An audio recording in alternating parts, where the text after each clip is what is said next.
from Power 102 Digital. It is Wednesday, the second day of October 2024. Good morning, Trinidad and Tobago. This is news to 6 a.m. on News Power Digital. Trinidad and Tobago's crime crisis took center stage at the Trinidad and Tobago Manufacturers Association's post-budget forum discussion held at the Hyatt Regency in Port of Spain yesterday. Executive Chairman of Ernst & Young Caribbean, Wade George, said in his presentation, quote, "There can be no prosperity without security." Wade was delivering the TTMA's response to Finance Minister Colm Imber's 2025 budget presentation. Minister Imber was the featured speaker at the event. George said no discussion around taxes and value for money can occur in the context of insecurity in the country. He said national security is a foundational element of the state's right to tax. We do ourselves a disservice in focusing on price of crime to do business. What price can you place on the impact of crime on the national psyche, the anxiety of citizens, and the migration of skilled young people? I see that the answer is obvious. There can be no prosperity without security. Economist Marlene Atz noted George's comments on crime, and she too expressed concern over the levels of crime in the country. She said crime is a burning platform in TNT, noting while there are many plans articulated in the budget for tourism, foreign direct investment, and investment in the energy sector, she added everything will amount to naught if we do not address the scourge of crime. She said financial resources were important, but the country needed to look at both the internal processes and the national security architecture, also the wider national ecosystems that contribute to the crime situation. And there are several new national security initiatives announced in the 2025 budget. National security received $6.113 billion in the budget presentation. The Trinidad and Tobago Police Service, which received an allocation of $2.6 billion in 2025, has several plans in the works, including a special operation counter home and business task force. In the Infrastructure Development Fund, the TTPS has $90 million, of which $67.5 million is for public order and safety.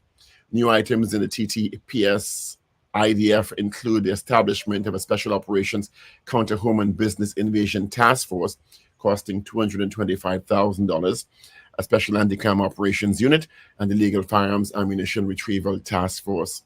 Other projects include the setting up of a police community and outreach program unit, training and development for officers, and the state-of-the-art police academy to be housed in Komoto.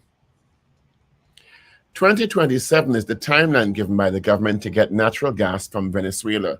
The governments of Trinidad and Tobago and Venezuela have signed an agreement for the exploration and production of natural gas. The 20-year agreement to exploit the field was signed in Venezuela. Last December, Venezuela granted a license for the exploration, production, and export of gas from the Dragon field. Finance Minister Colm Imber made the disclosure during the TT Manufacturers Association post-budget discussion at the Hyatt Regency yesterday. Imber told those gathered the groundwork has been done in this area and is a great achievement, and persons involved must be commended, adding the next 3 years should be signs of progress in this area. The opposition UNC is of the view that the 5% wage offer for public servants and the $2 hike in minimum wage is not enough. This, according to UNC political leader Kamla Persad-Misesa. Government's offer for public sector workers is the second for the period 2020 to 2022. Finance Minister Colm Imber said the move is estimated to cost the government an additional $475 million annually in recurrent expenditure. Back pay up to the end of this year is estimated at over $1 billion. The Member of Parliament for Superior says in light of the rising cost of living, these figures are inadequate. The Employers Consultative Association, ECA, says the intention to commence negotiations for public sector wages for the period 2020 to 2022 is a positive development. The ECA is encouraging both sides to ensure a good faith approach is always adopted for these negotiations. It said concerted efforts must be made to improve the timelines for public sector negotiations, to allow the state to consider all relevant factors in context, and to ensure, while negotiated and agreed, employees can enjoy wage increases when they are due. On the crime situation, the ECA is urging those tasked with maintaining safety and security of citizens to ensure that citizens receive value for money and they are responsible and accountable with scarce resources being allocated to national security. Finally, Israeli military claims Iran has launched a missile attack and around 180 missiles were fired, most of which were intercepted by Israeli and U.S. forces. No serious injuries have been reported so far, and Israeli authorities say civilians can now leave bomb shelters. Israeli Prime Minister Benjamin Netanyahu says Iran made a big mistake tonight and will pay for it, end quote. We'll have more of that developing story as the morning progresses. And that is news to 6 a.m. right here on News Power Digital. We will have major news coming your way at 7 a.m.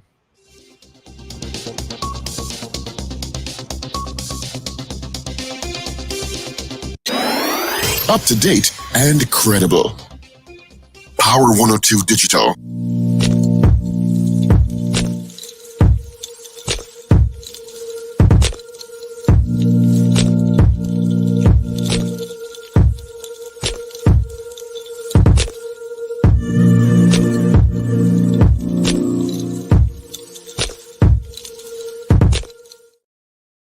It is Wednesday, the second day of October. Good morning to you. Thank you so much for joining us on the Power Breakfast Show on Power 102 Digital, with studios at 88 and 90 Abercrombie Street, Port of Spain, Trinidad. Hope you guys had a great evening. Somebody, Wendell, will have to tell me about the cricket. I have no idea. But thank you so much for joining us. It is 25 degrees on both islands. Yeah, it's a warm one already. 25. Yesterday was a scorcher. Well, let's see if the Met Office updated their weather. They have for conditions. Fair conditions can be interrupted by increased cloudiness. There's a low to medium, which is 30 to 60% chance of some of these showers could become heavy, accompanied by isolated thunderstorms from late morning, settling by late afternoon. All right, so that's your weather for today. Get some rain. We don't know where. It's quite broad. That new radar, I don't know. No idea. All right. All right. So let me say good morning, good morning to the guys. Good morning to you, gentlemen. Morning, Paul. Good morning, Steve. Morning, Richard. Morning, Trinidad and Tobago. And good morning, listeners and viewers all over the globe, especially those out in Guyana. Morning, Pablo. Good morning, Wendell and Steve. Good morning, everyone. Morning. You stayed up late trying to watch that cricket? You went to bed at 10:54? Honestly, I went to bed when I realized what was going on. Okay, so you have to explain to me, did they go back out to play or no? Well, I got up this morning to read that they did, and they instituted the Duckworth-Lewis method. And Barbados Royals had 60 runs to make in 5 overs, which is 60 runs in 30 balls.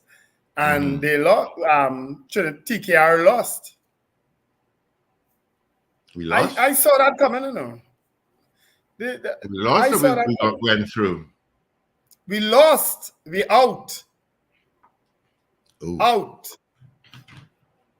We lost on the Duckworth-Lewis. And all because of lighting towers going out in the last over that we were batting. Last over. As a matter of fact, Andre Russell had just hit a 6 of the first ball, right? Because we were trying to get a 180 again, right? Because we beat them off a 170, 172 odd in Trinidad the other day, right?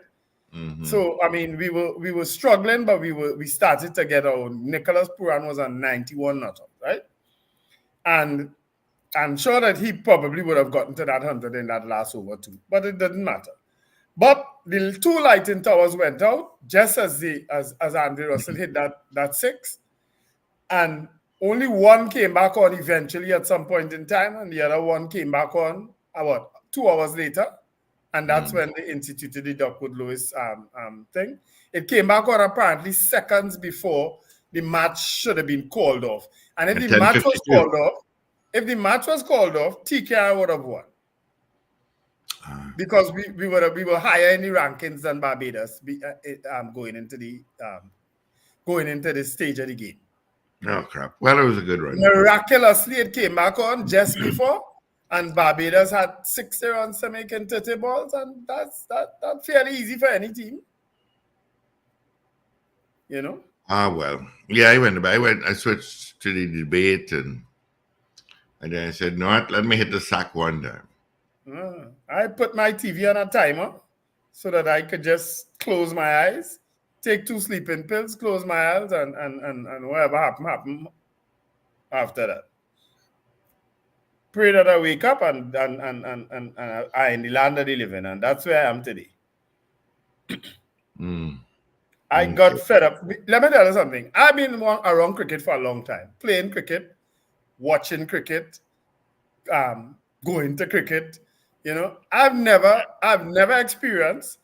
And Sherwin Kerr said it last night that it happened in some other match somewhere. But I don't know that maybe some county match somewhere. But Barbados Royals won by 9 wickets. They made 64 for 1. Steve is Steve hearing me? I've never seen an umpire being changed in a game, getting ill and changed after 2 overs in a game. I've never experienced that. Never. You understand? And that happened. That was the first signal for me that something was wrong with this game. Knight Riders made 168 for 3 in 19.1 overs, and Barbados made 64 for 1 in 4.2 overs. The Duckworth-Lewis Stern method was implemented. I'm not reading that yet in Knight Riders Facebook page. Oh well. Yeah, it's a crazy thing, and I mean, at this stage of cricket, you know, it's not bad weather. You know what I mean? So the Duckworth-Lewis method was contrived through rain, bad weather. Okay, it wasn't invented because of infrastructural failure. So I can't even see why that method was used last night in the first place. I don't even know why. Play the match, finish the match the next day or something. You know what I mean? It was crazy. But say what? Yeah, you do. All right. Paul, you didn't watch it? Where is he? No, Paul won't watch that. He has no interest in sport. Well, can't do nothing for that. A little late for him to become interested anyways. Oh, all right. So I have some birthdays. Again, Steve Khan is doing what he does best, disseminating accurate information. How? What? I ever told you I have no interest in sport? You have no interest in sport? I ever told you I have no interest in sport? You didn't have to know it, you just have no interest? I must play more sport than you ever play in your life. I have played a lot of sport. Yeah. Eating, asking for roti, watching TV. Yeah. Plenty sport. Pizza. Can't forget pizza. Anyway. Let me do my birthdays. Victor Lake, my nephew-in-law, he's married to my niece. Happy birthday, Victor. I didn't realize Victor was October. Wanda De La Rosa, who lives out there in Florida, her birthday is today too. Charmaine Buru from Cocorit. Sharon Charles, Etienne Mendez, engineer. I haven't seen or heard from Etienne in a long time. And Nyasha Louis Felix, all celebrating their birthdays today. Happy birthday. As October barrels along. Yesterday was Gloria Child's panting son birthday. Jassy birthday was yesterday, and also Colin Rodney. They celebrated their birthdays yesterday. All right? So, and anyone else celebrating a birthday today in October, today is also the funeral of former mayor of Port of Spain, Etelba Telly Paul. It will take place at 9 a.m. at the Assumption Church in Long Circular. That's going across by the Maraval side. You're also supposed to know where Assumption Church is. So that funeral will take place at 9 a.m. today. All right? So that's it for TKR. Whoever win that CPL now, it really doesn't matter to me, honestly, because TKR was by far the better team in the tournament. If Barbados Royals go on to win, I'm happy for them. But then St. Lucia Kings is the only side that have Trinidadians in it, so I'll probably support them. You know, I don't think the other sides have Trinidadians. Guyana and Barbados, I don't think we have any Trinidadians in those sides. So maybe best team win, and I hope that there is not an incident like what happened last night in Guyana again for the rest of the tournament. I really do hope, because that is crazy for lights to go out for so long. Crazy. Yeah, Can't tell me that wasn't contrived.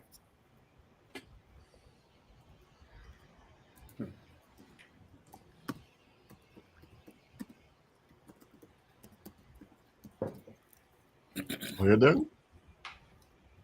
We could every now and then somebody gonna brace something and I might talk about cricket again. I don't want to be rude now. So when you finish, let me know. No. You can raise your issues. I know. I don't. A lot of people watched cricket last night. A lot of people.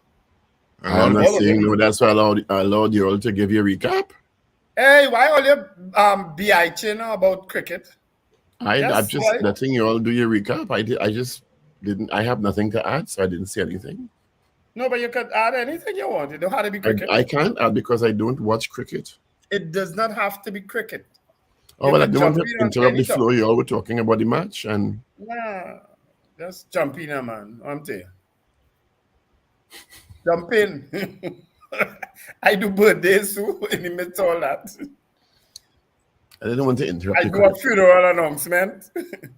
I have nothing to add with cricket. I don't know why I took the current mayor of Port of Spain, well, the office of the mayor of Port of Spain, as I say the office, I don't think he personally responsible. A whole week to extend condolences to Teddy Paul. They must have been busy counting money from the wrecking last week. Oh, gosh. That's what happened. You know, why would it take them a whole week? I don't know. But something is wrong in that office. Good morning, Trinidad and Tobago. There was, of course, the post-budget fora have started, or forums have started. The first major one being the Trinidad and Tobago Manufacturers Association held yesterday. The featured speaker was the man of the moment, Finance Minister Colin Imber, who gave his, of course, presentation. The executive chairman of Ernst & Young Caribbean, Wade George, said, and I couldn't agree more, and there were several persons who agreed, that there can be no prosperity without security. And he's absolutely right. Mm-hmm. He said, no discussion around taxes, value for money can occur in the context of insecurity in the country. Quote, national security is a foundational element of the state's right to tax. Because you're paying taxes for a reason, not so? You are. Mm-hmm. We do ourselves a disservice in focusing on the price of crime to business. What price can you place on the impact of crime on the national psyche, the anxiety of citizens, and the migration of skilled young people? And I see that the answer is obvious. There can be no prosperity without security. Economist Marlene Atz, who also made a presentation at the forum, echoed his comments and saying crime is a burning platform in Trinidad and Tobago. Noting while many plans were articulated in the budget for tourism, foreign direct investment, and investment in energy, everything will amount to naught if we do not address the scourge of crime. And I could not agree more. If you're dead, nothing in the budget applies to you. Well, yeah. And the authorities have been unsuccessful so far in managing this crime situation in this country. We don't want to admit that, have some really reality checks to do in their life. Mm-hmm. They've been terribly unsuccessful.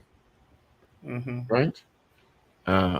Fortunately, I think they've come to the conclusion and realized correctly that it is not about pouring more and more billions into it, because national security has gone down now to third in the allegations. It would have been second and first before, because it is not about as much about how much money you spend, but about how you spend it and how effective you manage the resources given to you. Which is also why, Paul, Steve, I don't understand that 2,000 cars for the police service, I don't understand that announcement. It's over a period of 3 years. You all need to read the fine print. It doesn't matter. Of course it matters. It's not over a year. The police vehicles, like any other hardware in any other sector, need to be refurbished and replaced. Right. So I don't know. I'm not saying that doesn't need to happen. I don't understand the announcement of it. How will that impact the police service? It's part of the resources being given to them. I mean, how you don't understand the announcement of it? It's the cost of it. There's a cost attached to it. So can I not understand the announcement of it? But I'm trying to help you to understand. Nothing. No, because you just said that we'll be dishonest, and I'm using my words here, if we don't acknowledge that the authorities have been losing the battle with crime. Right? Those are my words, right? How 2,000 cars over 3 years? Because it's part of the resources being given to them. Because they're not doing well, don't mean they don't need resources, No, and I'm not disagreeing with that. Because just like the boats for the Coast Guard, although I don't... Again, it's about management of the resources. If you have 10 boats and you allow 8 boats to go on dry dock to service and only leave 2 boats, I'm using probably fictitious numbers here. You're not managing the resources properly. Right. So because even all 8 boats out of 10 shouldn't go on dry dock for maintenance at the same time. Right. That's a management issue. Well said. So here we are going with this. Even with the limited resources that both the Coast Guard and the police have, what results have they derived from it? When last have you heard of a big raid on the seas where they catch drugs or they hold this? That might not be a result of the resources, but the competence of the people using the resources. Right. So I don't know if you know, right? And I don't know if you see the amount of new to almost new police cars are derelicts now. And you know what that is? Again, a management issue because they're not maintaining the cars that they have effectively. And my understanding is that part of the issue is that is it Vemcot that services the police vehicles? I believe it is. Yeah, other garages too. Or Toyota and or other car manufacturers. My understanding is that there are outstanding monies to be paid, so they get shut down. Right. Again, a management issue. Right. So announcing there's the me, announcing 2,000 extra cars for the police service ain't helping me. Ain't helping me understand how that going and fix the poor management. There's a budget. He spent 5 hours and 10 or 13 or 19 or however long he spent. He mentioned what he wanted to mention. My issue is not as much as I said, and Richard was right yesterday. Budget is a statement of primarily intent. Part of it is a statement of post-mortem and analysis of how you did in the last budget. I don't think they place enough emphasis on that, on how you spend the last $55 billion and what value we get. We don't get a lot about that, and what fail and what ain't fail, and what succeed and what is being successful. It is about what they intend to do in the next fiscal and what they intend to accomplish. And there's not enough proper emphasis on doing a transparent analysis of because it's a political statement. And they ain't gonna say I fail at this, I fail at that, I fail at that. But there's a lot of failure in there. There's some successes too, but there's a lot of failure. So my overall view of the budget is that it's a good budget. I ain't changing that view. It is a good budget. But I just have a problem with some of the announcements, and that the police service announcement of 2,000 cars and the Coast Guard announcement of 14 boats or how much ever it is. To me, fix what bad there first now before you add to it. Well, the problem is not hardware as much as intellectual capability to me, So fix that. The ability to use what they have to effect the kind of change we need. So let me fix that. Let us fix that. Well, it seems that they keep putting... Because I don't know. I set up questionable people in positions. if that police officers inside of that service, all they just do is look forward to going to work to drive, you know. I don't know. I just think that we have a tendency in this country to leave non-performers in significant positions. Mm-hmm. Telling me? Non-performers, clear evidence, and trying to sugarcoat Tata until we're working. Yeah. You know what we do Yes, first? he's a good example. Before we leave them in positions, you know what we do first? We put them in positions. We know they can't perform. We know they are a waste of time. And we still put them in those positions. That is my problem. You understand? So leaving them, once you put a non-performer in a position in those state agencies and the public sector, you can't move them just so, you know. So leaving them is not the problem, it's putting them is the problem. We put them in positions where they know very well they are a waste of time. And then what happens? Oh, I don't know, no? But Paul gone again now. Yeah. And I said, like at PTSD, how you could have a public transport service, but they don't run on public holidays? We have so many good examples to copy from, in terms of Europe, some parts of America, because some parts of America is just S-world places. But Europe is certainly a good example to follow from in terms of public transport and how they police the place and so on. We have so many good examples to take from, but we don't. You understand? So I don't know who we're taking examples from. But well, accountability is something that is not strong in Trinidad and Tobago, and people don't like to hear objective perspectives because everything becomes tinged by political allegiance in this country at some point today, unfortunately. And so, as I said, you're right. There are things that are not working, and if you don't want to acknowledge that and deal with it in a frontal way, and stop letting, how should I put this delicately, favoritism and otherwise take over in terms of as opposed to meritocracy and skill, we'll be in the problems we're in. Promotion and pension. That's all the public service have now. Promotion and pension. That's all everybody waiting on. Well, nobody don't want to work. We're talking about okay, which one of these is the right one? I think it's this one. Wilkes in me here. I forgot to send the news. Right. Yeah. Let's open the phone line, sir. Yeah. Yeah. So crime took center stage at that TTMA post-budget forum yesterday. Of course, the energy sector took center stage too, with the minister identifying that all the groundwork has been put in place and the government has signed this deal with Venezuela for drug and gas by 2027. We will see how it goes. Good morning, caller. Good morning, Steve. Morning.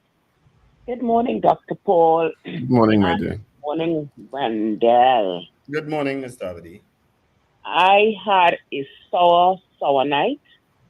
I'm still feeling, because I only probably got 2 hours sleep, because I hated how that game ended up.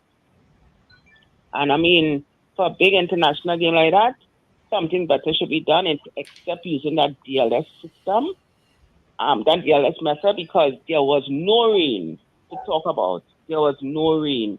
And if it was an eliminator game, they should have put things in place for the game to resume and continue. In fact, not resume, but when it resumed, to continue, because it was still early. And you're going to have 5 overs. Both teams should be batting 5 overs. Don't give it no one-sided thing. I figured there was a sabotage there, because the commentators said that the lights were to come on. If the lights were to come on at 10:52 p.m., you will have a 5-over affair. If not, KKR will have the game. You know something? I keep looking at my club, but they weren't showing you the grounds at all. They were showing past games, reruns, replays. 10:54 they came on and commentators came on. Nothing was going on yet. And just before 11, the lights came on. Mhm. Past the time, the cut-off point, you know. So how do you expect supporters to feel? Yeah. Thank you. Right? I find they should have an investigation into that. All right. Okay. Thank you. Good morning. Good morning. Gentlemen, good morning. Morning. Good morning. I couldn't agree with you more as it relates to how resources are dealt with within the protective services.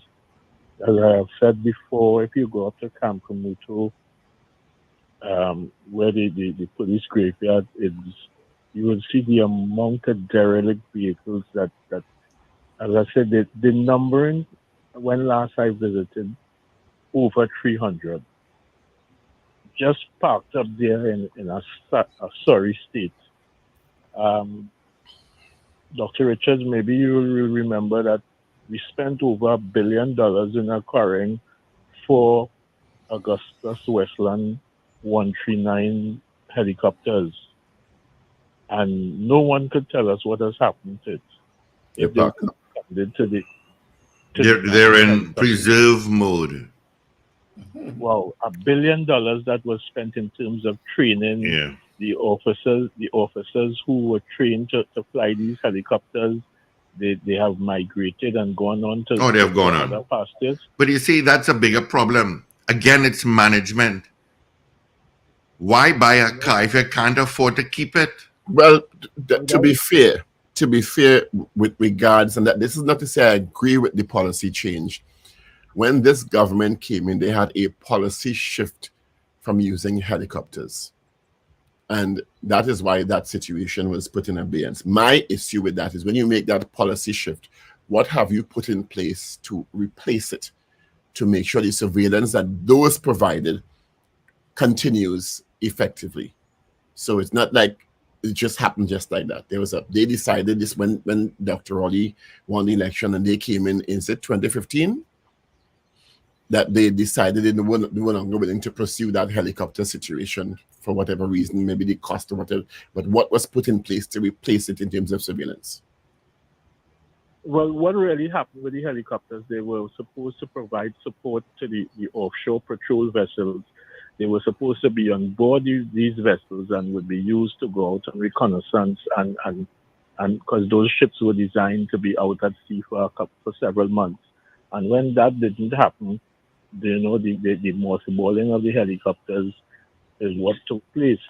And it goes back to Mr. Manning's vision of Trinidad and Tobago providing service throughout the Caribbean as what fleet the British and to some extent the Americans had stopped patrolling the Caribbean waters. But basically, as you guys said, there's a management issue, especially with the police service and the fleet management. At one time, the problem was no money. No, well, at least money wasn't a problem. Now there's no money and we have no sense. Yeah. All right. It's sad. It's sad. Yeah. Thank you. Thank you. The helicopters were being abused, misused. They were being misused. They were being misused. Yeah. Good morning. Good morning. I just want to raise a couple of topics here. Yeah. I'll be quickly. All my lines are lit up. One problem that I see we continuously having when Port of Spain floods. When Port of Spain floods, the first place that floods is South Key. And for people to get home, everybody had to go through South Key. I don't know if it falls on the right ears, but if PTSC could make a contingency plan that the buses come out of South Key, out of the flood zone, that people have to walk through the flood waters to get to the buses to get out of Port of Spain when Port of Spain floods. I don't know when somebody was thinking about that, but everybody had to walk through 2 feet of water to get to City Gate to come out of Port of Spain. We need to have a plan in place to get people out of the city when the city floods. Can't be letting people off of work early to get out of the flooding and they can't get to the City Gate. Everybody had to go through the flood water to get to City Gate. And again, right? Lincoln, you know what that is?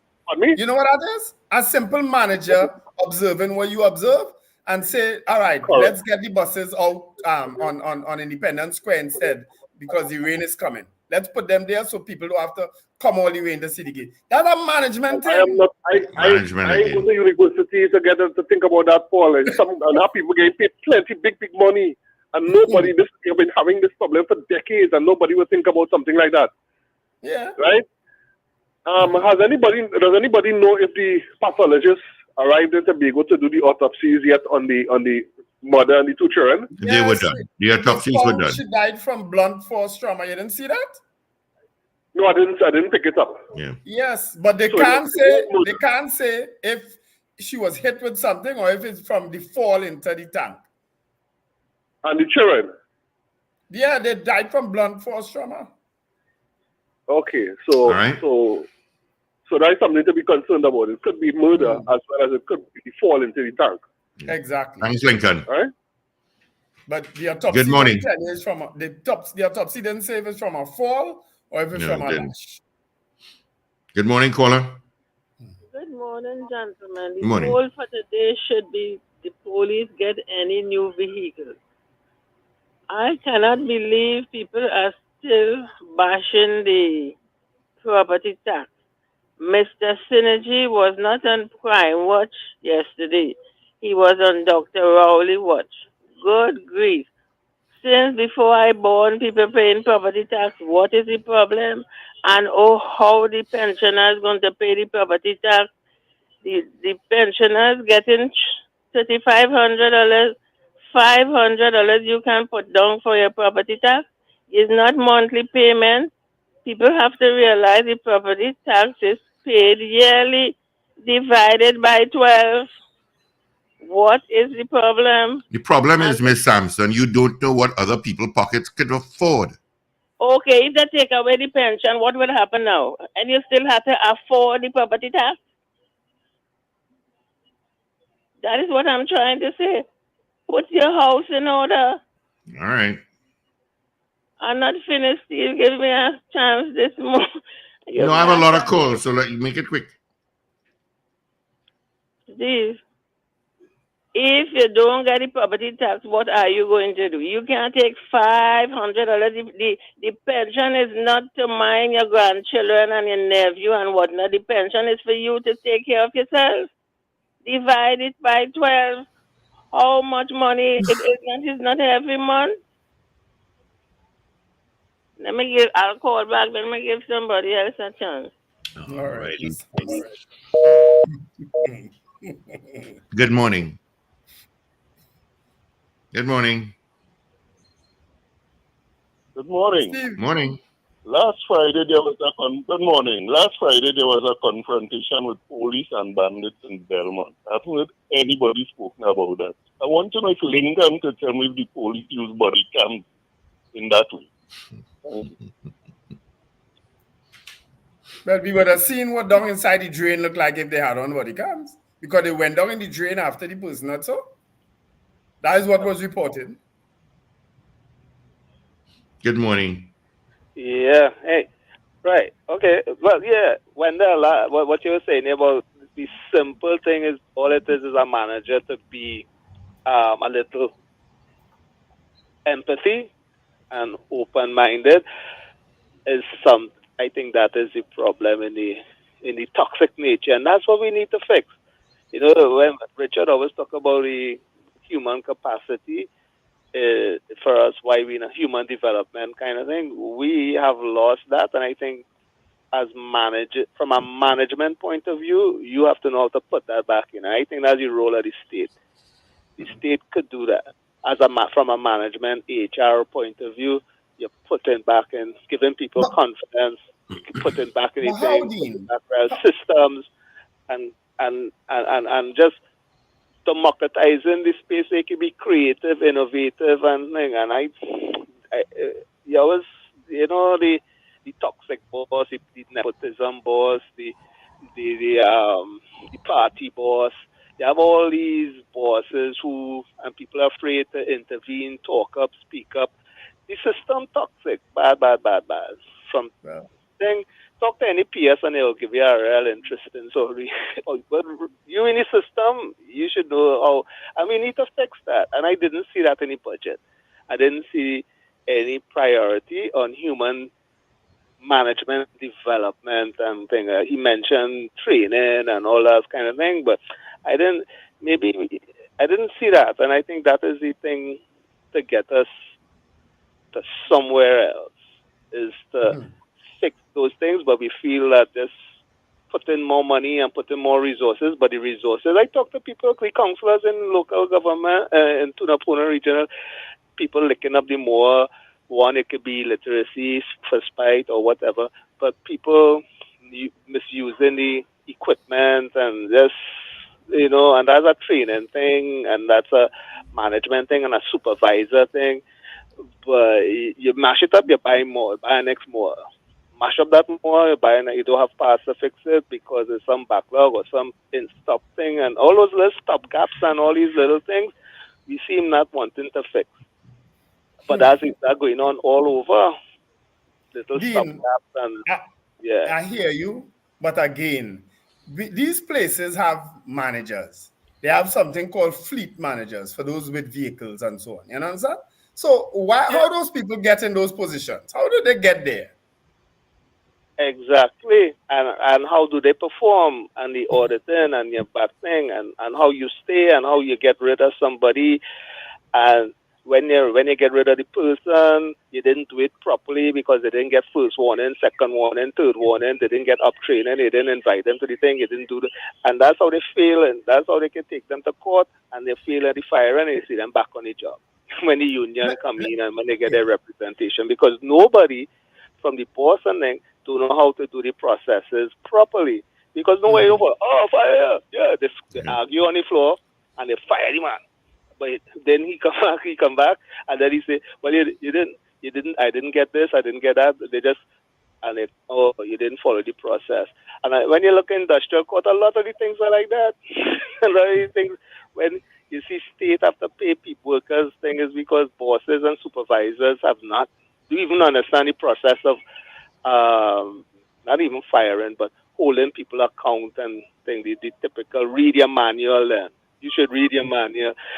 As only that, you see it on campus too. A lot of the HR people don't even know the rules and regulations of holding lecturers accountable, holding staff accountable, because they don't read the manual. Then the staff to even go to the meetings to know their rights. But then they always complain. And then when somebody who know the environment, they I don't. So you didn't go to the orientation meeting? No, where you went? Oh, he went to some other line somewhere else. Well, All right. Thanks, Dean. yeah. All right. Let me give a quick example, because almost everything we talk about here, I have a little bit of experience with, right? When I first started my maintenance business, right, in terms of maintaining people, property, and so on, right, I bought the workers for the workers, right? I bought them, right? Well, at the time it was Darian and myself. We bought the workers. Every week a worker breaking down. Every week somebody has some problem with the worker. You understand? And you're buying the gas, you're buying the oil, you're buying the string, and you're maintaining. Eventually, you have a whole room full of workers that not working. You know what this decision we made? And I inveigled it at the time. I say, you know something, Darren? Let the people who operate in the workers, because they're getting paid a little more than everybody else. Let them bring their own worker to work. Let them buy their worker, invest in their own worker. And you know that fix the problem? Nobody worker breaking down now because they're worker. You understand? And for them to work and get the extra money, they have to maintain their own worker. That fix the problem, you know. Just by telling people, invest in your own worker, and you could take it home after when you finish work. You could do what you want with it. But guess what? You stop having problems with workers breaking down and a set of old derelict things on the ground. Good morning, Richard. Hey, Richard. Morning. Good morning. You know, and good morning to our listeners and viewers, of course. You know, what Dean was bringing up there, a lot of times HR departments are very conservative in terms of how they deal with issues of performance, because always in the back of their minds is the issue of an IR complaint or an IR something going before the industrial court. So they're always very much, a lot of HR departments are very much the process and procedure, and a lot of them try to follow it as rigidly as possible and always getting IR advice in moving forward on any issue that relates to disciplinary action and or possible termination of an employee. So while I understand what Dean is saying and that understand the process is not as black and white depending on the nuance of what is taking place. Because a lot of times they will refer to decisions that the industrial court would have made in prior circumstances to make sure that they dot their I's and cross their T's. Yeah. Follow precedent. Yes, look at all of that. So it's not just black and white. Yep. It just contextualizing how HR departments will look at issues. Yeah. Once you already put someone in a position, there's very little you could do after that, you know. Yeah. Well, sometimes on the flip side, I often find, especially see that thing called a probationary period. Because even in a probationary period, sometimes there is a reluctance to terminate somebody because of those same IR issues. But as I always say in some of the meetings that I've been, it's called a probationary period for a reason. It's for you to assess somebody's performance within that probationary period before moving, and from there make that determination. And once you follow it well and you're thorough, you can make a decision that's fair. Either you change the person or you say, okay, you're not a fit for this organization. You know, but sometimes even for that probationary period, sometimes some HR departments are reluctant to, you know. Yeah, because Richard, is most times it's somebody knows somebody. Well, but sometimes it's not even that. Sometimes it's that same hedging of, is this going to become an IR issue that takes me before the industrial court that could lead to a payout? Sometimes that fuels a certain amount of, I don't want to say inaction, that would be apprehension. Yeah, I would say it fuels a caution that sometimes can not be productive. You have papers, Ragoobarsingh? Yes, I do. So I could start off with the Newsday for today. And on the front page of the Newsday, unions reject Imber's wage increase offer. Don't force 5% on us. And there is a picture of the finance minister, Com Imber, as he shares a light moment with Roger Roach, president of TT Manufacturers Association Left, and Stanley Corbin, CEO of Target Solutions, at the TTMA's post-budget presentation. So that's the main picture. And of course, it is Wednesday, October 2nd, 2024. I need to say a big happy birthday to Deborah Buku Mason, whose birthday is today, and sending all of my love to you, Deborah. Happy birthday, Deborah. If you see Deborah Buku Mason anywhere today, tell her a big happy birthday. Give her a big hug. Yeah, Happy birthday, Deborah. One of the most beautiful persons I know. Back page of the Newsday, replacing stadia tracks a top priority. Cudjoe Lewis certification matter does not affect field athletes. West Indies women struggle ahead of T20 World Cup. And the main picture is a match between Barcelona and who's this? Barcelona and somebody. All right, let's move on. The Daily Express. I'm not moving slowly. Daily Express for today. Blows on crime. Business groups and analysts criticize calm on lack of national security measures in budget. Missing teen found in shallow grave. That's horrific news. And the main picture is of Com Imber, I think, at that same TTME budget analysis. And on the back page, residents have mixed views on Petrochin takeover, but hopeful on refinery, because the news continues in the Express. Meltdown. West Indies women capitulate after solid start in run chase, suffer 35 run losses to Southern Stars in final warm-up. smaller slice of the pie for sport, and press host Arima North. All of that is on the back, well, in the sports pages, which are inside. Guardian for today. Out of order. Unions take umbrage with Imber's 5% wage offer. Goodbye, Kaden, which is Jules Sandy, carefully hold. Well, this is a cheerfully bids farewell to his 8-year-old son, Kaden, during his funeral service. That's the main picture. Body of missing Valencia teen found. Has to be tragic news. And on the back page, $2.34 million for Women's World Cup champ. That's all you need to know. And I think, of course, Barbados Royals won yesterday, which is not in the papers because I think that match, because of some floodlight issue, got delayed. But I think Barbados Royals are the ones that move on in the TKR. Not the TKR, in the CPL. All right. That's it? Yeah, that's it. All right. Let's get the results of our morning poll from yesterday, where we asked you, basically, are you happy with the 2025 budget? That was our poll yesterday. Results are in. 75% said no. No. No.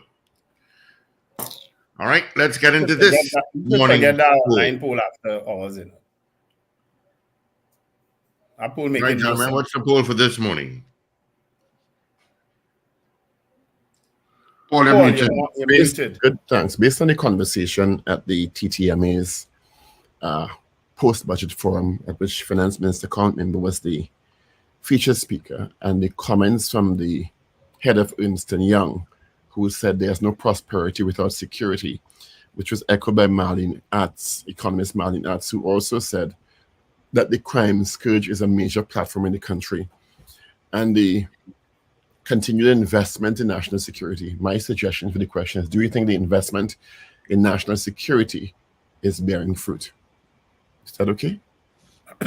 Yeah, except that there's no prosperity for some, because the people who own funeral homes and okay, that's an exigent circumstance, Wendell. Let's move on. Okay. All right. Do you agree with the question? You shut me down like Nigel the Freitas there. Do you all agree with the question? I have no problem with it. I'm okay, sir. You, next thing you know, you president of the Senate, no? An acting president of Trinidad. All right, 222-8255, toll-free North Americans, 866-525-1099, on WhatsApp at 318-1021. We have 5 minutes to take your calls on our morning poll. Anyway, I'm running away so that I could get ready to head into Port of Spain. So I'll do the second half of the program on phone, right? From my vehicle. Going to Trevin Arima, GNC Auto Security, Val, morning. Dan Raj, David Nelson, Michael out in London. Good morning to you all. All right, once again, let's see if we have anything here. Let me scroll down. That was all the way up. All right. First boy, Bedesi says no.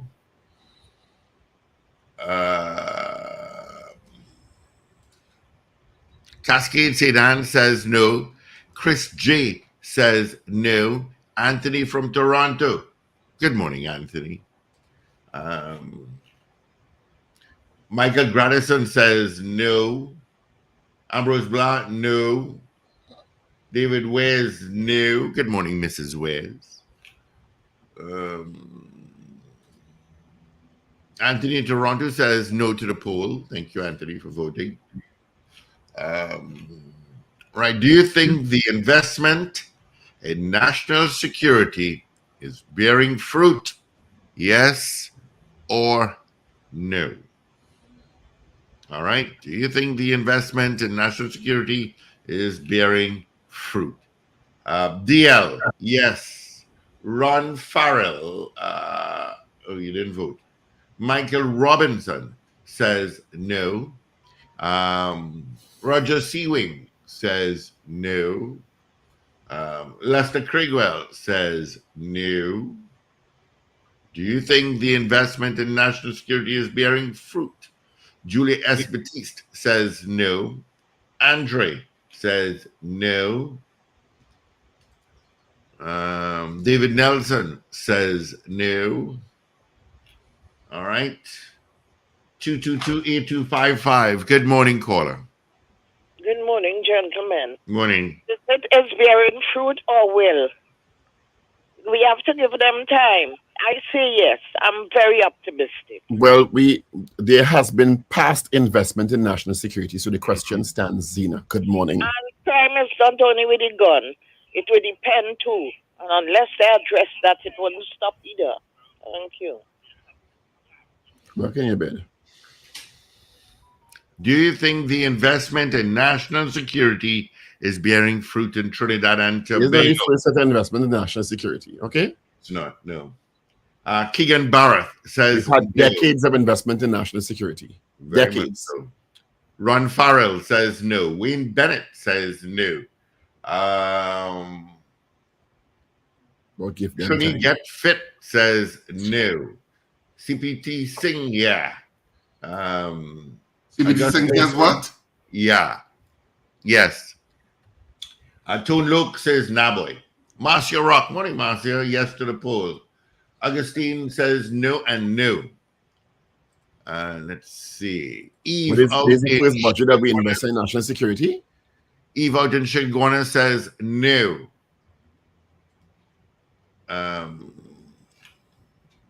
Anthony Tinto in Ontario, Canada says no. All right. A lot of investments have been put into national security. We should wait a year and see. Another year, Paul. We should wait another year. I wonder, yes. You know? And this is not about this government alone, because crime predates significant crime issue in this country predates this government, Oh, yeah. We've been investing billions and billions for decades. Mm-hmm. It's not only this government, I keep saying that. Let's see. We'll give it time. What? Look.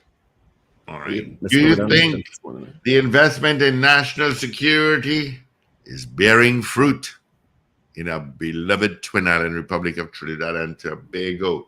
Yes or no? Of course, coming up in a minute and a half, we'll have our major news. Evie will be in.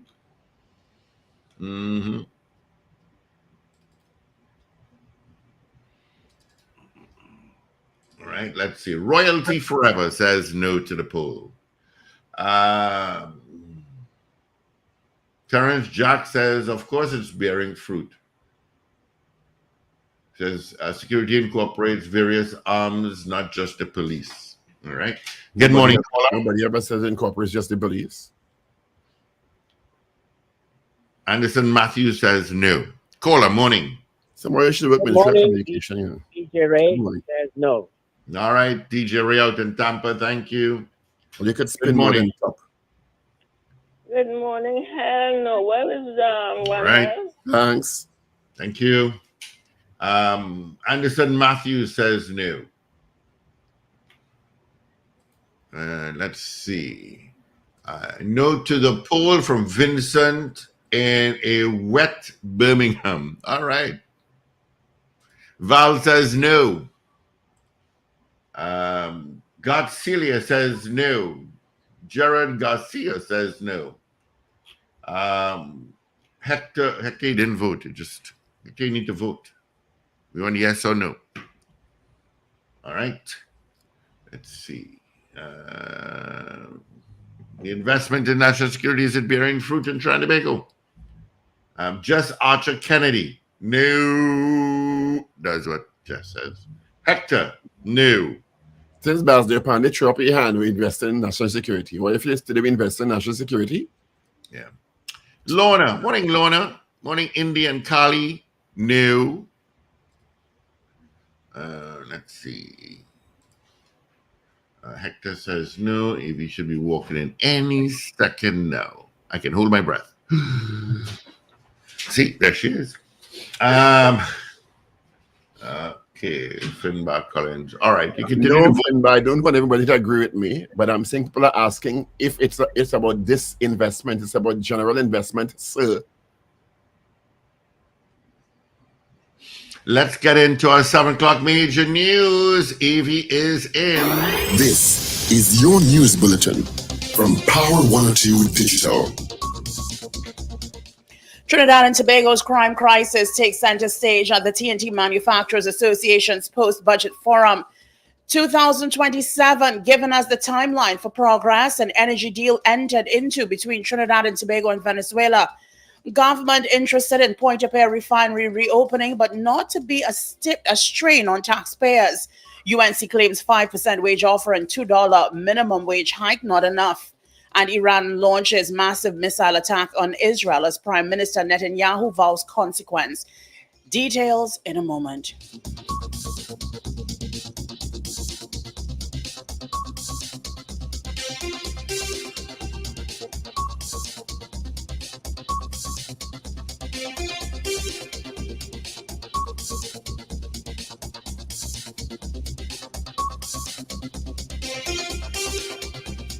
This is News 2, 7 o'clock on Power 102 Digital. I'm Avril Sintel Bob. Good morning. Trinidad and Tobago's crime crisis took center stage at the Trinidad and Tobago Manufacturers Association's post-budget forum discussion at the Hyatt Regency Trinidad, Port of Spain yesterday. Executive Chairman of Ernst & Young Caribbean, Wade George, said in his presentation, there can be no prosperity without security. Wade was delivering the TTMA's response to Finance Minister Colm Imbert's 2025 budget presentation. Minister Imbert was the featured speaker at the event. George said no discussion around taxes and value for money could occur in the context of insecurity in the country. Economist Dr. Marlene Atz noted George's comments on crime, and she too expressed concern over levels of crime in the country. She said financial resources were important, but the country needed to look at both the internal processes of the national security architecture and also the wider national ecosystems that contribute to the crime situation.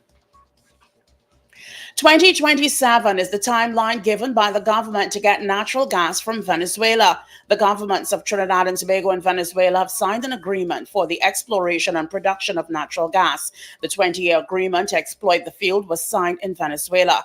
Last year, December, Venezuela granted a license for the exploration, production, and export of gas from the Dragon Field. Minister of Finance Colm Imbert made the disclosure during the Trinidad and Tobago Manufacturing Association's post-budget discussion 2024 at the Regency Ballroom, Hyatt Regency, on Tuesday. Imbert told those present the groundwork done in this area is a great achievement and the persons involved must be commended, adding in the next 3 years there should be signs of progress in this area.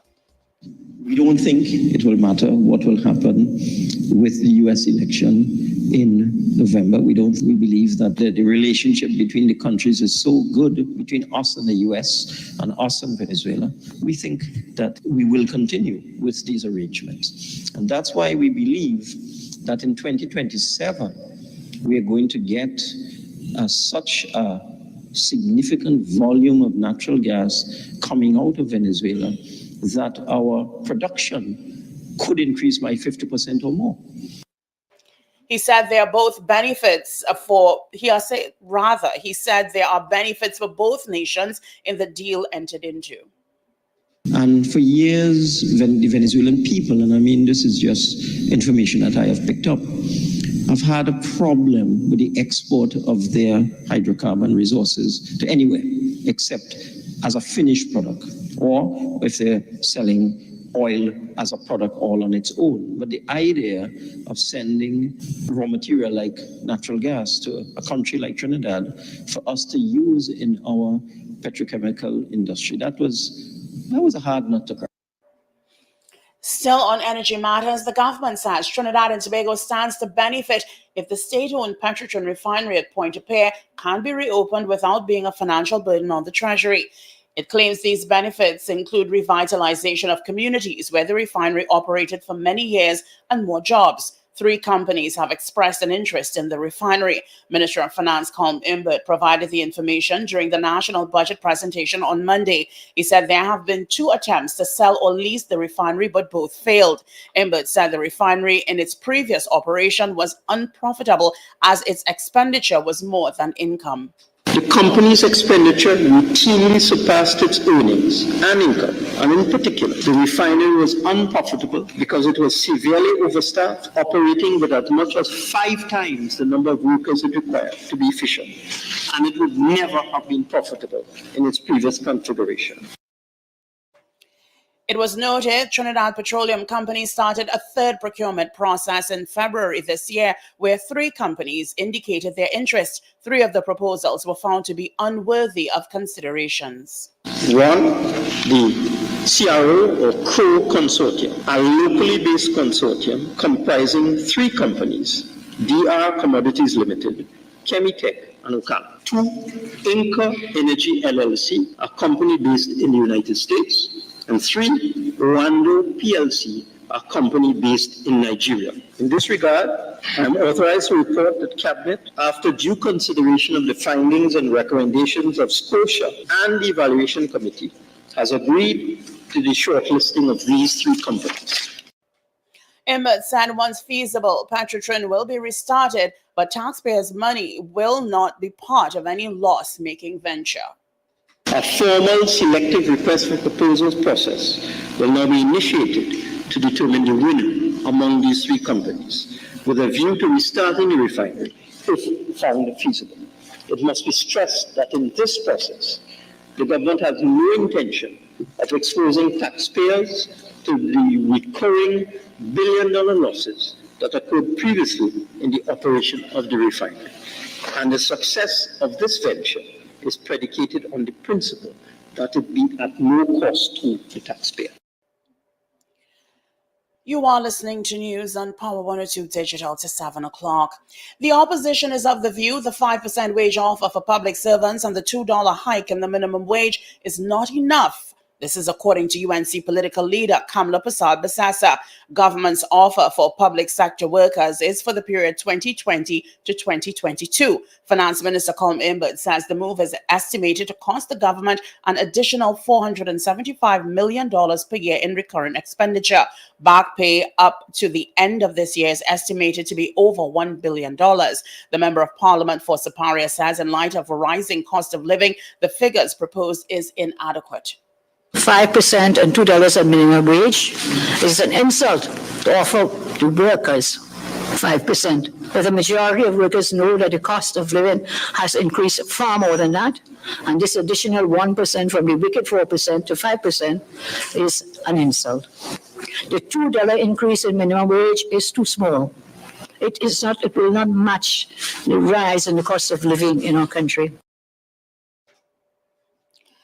Israeli military claims Iran has launched a missile attack and around 180 missiles were fired, most of which were intercepted.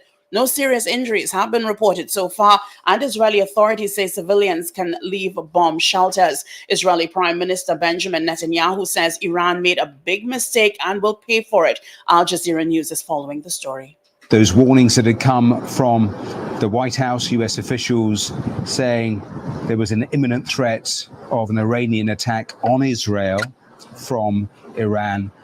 And they warned earlier, that official, that there would be serious consequences if they launched that attack. And of course, all of this as the Middle East has ratcheted up in terms of tension.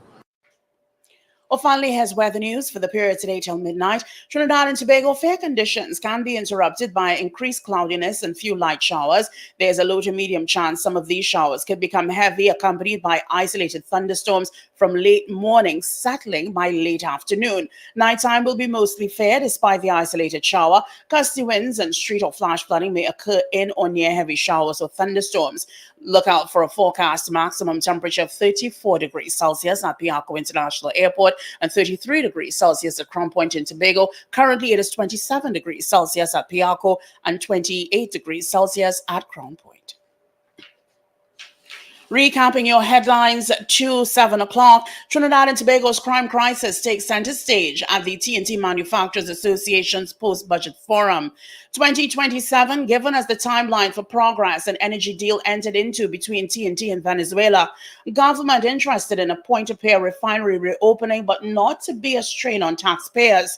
UNC claims 5% wage offer and $2 minimum wage hike not enough, and Iran launches massive missile attack on Israel as Prime Minister Netanyahu vows consequences.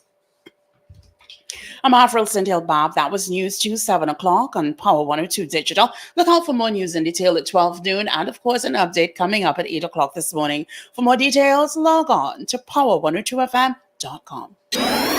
Up to date and credible. Power 102 Digital.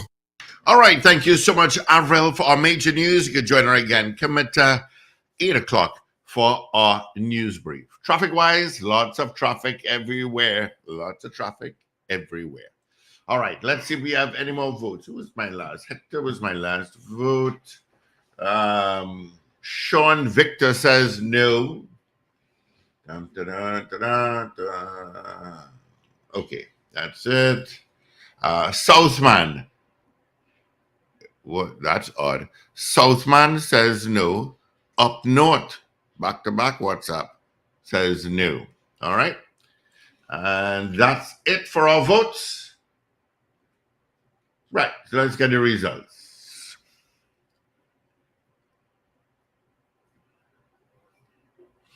As soon as Richie Ricks. Yeah. So we had 40 people voting on the poll in the allotted time. So the poll this morning, do you think the investment in national security is bearing fruit in Trinidad and Tobago? 40 people voted in the allotted time. Of the 40 people, 36 of you said no. You do not think the investment in national security is bearing fruit. 4 of you said yes. I may have missed one yes. I'm not sure, but I think I got it. So 36 of you said no. 4 of you said yes. So the nays have it by a huge margin. That they do not think that the investment in national security is bearing fruit in Trinidad and Tobago. Of course, you can continue to vote on this poll throughout the day through all programming, and we'll give you the final result tomorrow morning, which will be Thursday, as we drive towards the weekend. So tomorrow we'll give you the final result. Of course, as we drive towards the weekend, just reminding you that this weekend, That's Extravagant News heads to San Fernando at SAPA. Tickets go on sale today at the SAPA box office from 12 noon to 6 p.m. daily. And of course, tickets are also available at K Squared Fashions, C3 Center, Gulf City, and Brentwood Mall in Chagonas, as well as Friends of Marabella by the roundabout. So those are your options in getting your tickets. I know tickets have been selling since yesterday and Monday. So get your tickets early for this weekend. The show is on Saturday at 8:30 p.m. at SAPA and Sunday at 6:30 p.m. also at SAPA. We are so looking forward to it. That's Extravagant News. What happens in the dark comes to light. All right. Thank you so much, Richie Rich. May I suggest that we let some of the people on the chat craft the polls, because apparently we're crafting polls now to create a particular narrative.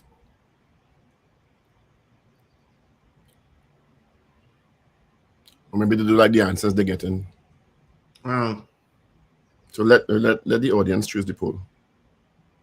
So we're not accused of crafting polls to create a narrative. Don't ask questions like that at all.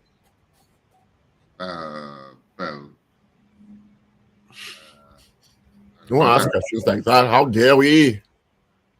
Good. Zena Rel get under your skin. Not Zena, not even Zena. There's a comment that says these polls are ridiculously skewed and a stage to form a narrative. Water on a duck's back. Good morning, Mr. Collins. Thank you for the feedback. Maybe you can craft the poll tomorrow and Friday and Monday coming. We'd appreciate that very much. Yeah. What do you mean? Steve, should we go to the guest who's standing by, or are we waiting on Mr. Amnarain first? Kevin is supposed to be on. Yeah. He's supposed, I don't know who you are. Okay. Yeah. Our guest this morning, which should log on in a couple of seconds. Mr. Kevin Ramnarine, All Hillview boy. And he will be followed by the president of the Trinidad and Tobago Coalition of Service Industries, Diane Joseph. So we're standing by for Kevin. Let's welcome Wendell back to the stage. Hey, Wendell. Hi guys. What Paul was talking about there just now earlier? I was talking about something, you know that. We were about one day. I don't understand you. You ain't accustomed to that. That the poll is skewed and crafted to create a narrative. Okay, that is an opinion. Nothing wrong with that. We are very democratic program. Others to send the polls of their suggestion in future. Okay, no problem. We could also dedicate a day for that too. That people get to do the poll. Every day to that. No, not every day. You're mad. Why You're not? mad. Sometimes I want to ask something. That way we will get away from these allegations. Sometimes absolutely what people want is democracy. You know. Somebody we need a William for Paul. Sometimes I want to ask if politicians should go past the age of 65 still, or I want to ask if UNC have a chance in the next election, or you go deny me that, or you're mad. Good morning to you, Mr. Kevin Ramnarine. Hi, good morning. We're hearing you, not seeing you. But anyway, good morning to you. Hope all is well. Yes. Good morning. There you are. Put on this camera here. Nice. Lovely. Thank you so much for joining us this morning. Good morning, Mr. Ramnarine. How are you this morning? Good. Fantastic. All right, let's jump right into it. Your initial response to Minister Imber's 10th budget presented on Monday. Well, it was very long, and I think unnecessarily so. And I don't know why he decided to take up that amount of time for. But anyhow, my response is that I didn't see anything in the budget that addresses the burning issues in Trinidad and Tobago. Which are the issues of our economic stagnation and our number one issue, which is the issue of our crime, our personal safety, our national security. If I was to do a quick ask around the country, do you think that Trinidad and Tobago's crime situation will improve in 12 months? Do you think our forex availability, your ability to get $500 from the bank, will improve in 12 months? Do you think that the state of the amount of jobs available to qualify young people will improve? And I think the answers to all these questions would be no. Well, you made a statement that the economy is stagnated, and the Minister of Finance had a different perspective. The Minister of Finance said that in 2022, the economy grew by 1.5%, 23, 1.3%, and 2024, 1.9%. Right. So let's take a pin in the 1.3% in 2023. I have a bit of a knack for granularity, and I follow the GDP data very closely. For the first 3 quarters of 2023, the CSO reported 0% growth. So I was very surprised to see the minister report 1.3% growth in 2023, which would have meant that you had, about 6% growth in the 4th quarter of 2023 to achieve 1.3% throughout the entire year if you had 0 for the first 9 months. So I went into the review of the economy. I think it's either page 193 or 194. I think it's 194. Page 194 of the review of the economy. And I looked at that 1.3% very carefully, and I saw that there was a superscript on the year 2023, not a subscript, a superscript. And that referred to the source of that 1.3%. The source of that 1.3% is not the Central Statistical Office. It is the Ministry of Finance. That, therefore, is a number that is not coming from the authoritative source of economic data in Trinidad and Tobago, which is the CSO. It is coming from the Ministry of Finance. And I want to make that a very important point here this morning, right? that the authority for economic data is the CSO, not the Ministry of Finance. But in the page 194 of the review of the economy, that 1.3%, and I don't know how the Ministry of Finance came up with that. I'm going to ask, are you discounting that figure? I'm just telling you what the facts are. No, so I'm asking you if you say that came from the Ministry of Finance. I find it very surprising. I find that 1.3% very mysterious, and I hope the opposition goes into and the independent bench. I hope that they go into ask the minister how he arrived at 1.3%. And what about the 1.9 he's reported for the 2024 so far?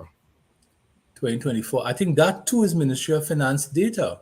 So I would wait for the CSO, Paul, to opine. And again, the CSO ought to have by now the 2023 entire GDP record.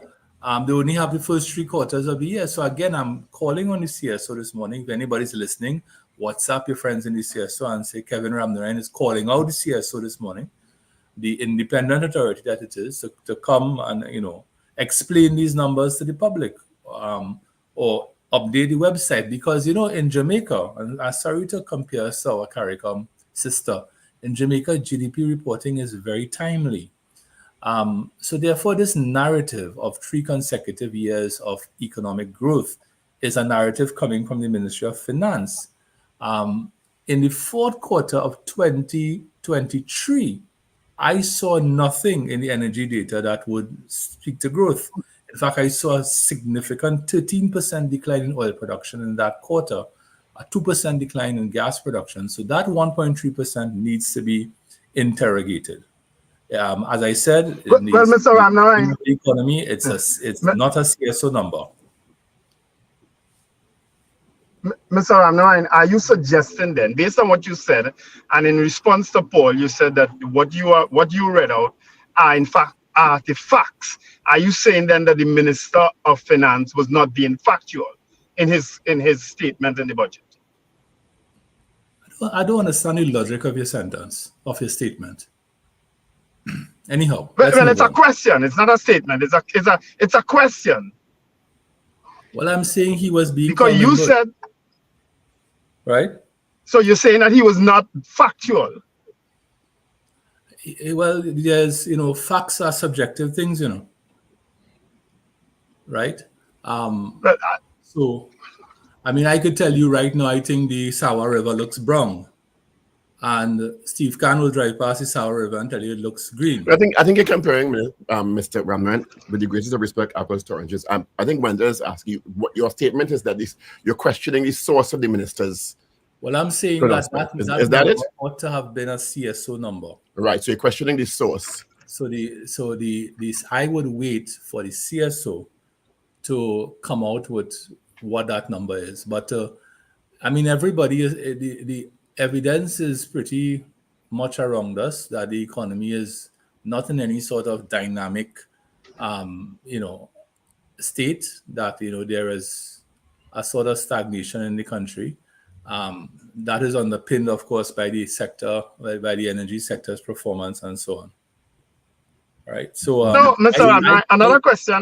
Another question that I want to ask, because I hear this a lot of times from people who are opposed one way or the other. They say that this wasn't addressed, and earlier on you said that crime wasn't addressed and situations of the economy wasn't addressed by the Minister of Finance. If you had the opportunity to do that, how would you have addressed it? How would you have addressed crime in the budget and the economy in the budget? You asked me a very broad question. First of all, I'm not an expert in crime, so I would not have addressed the issue of crime in the parliament.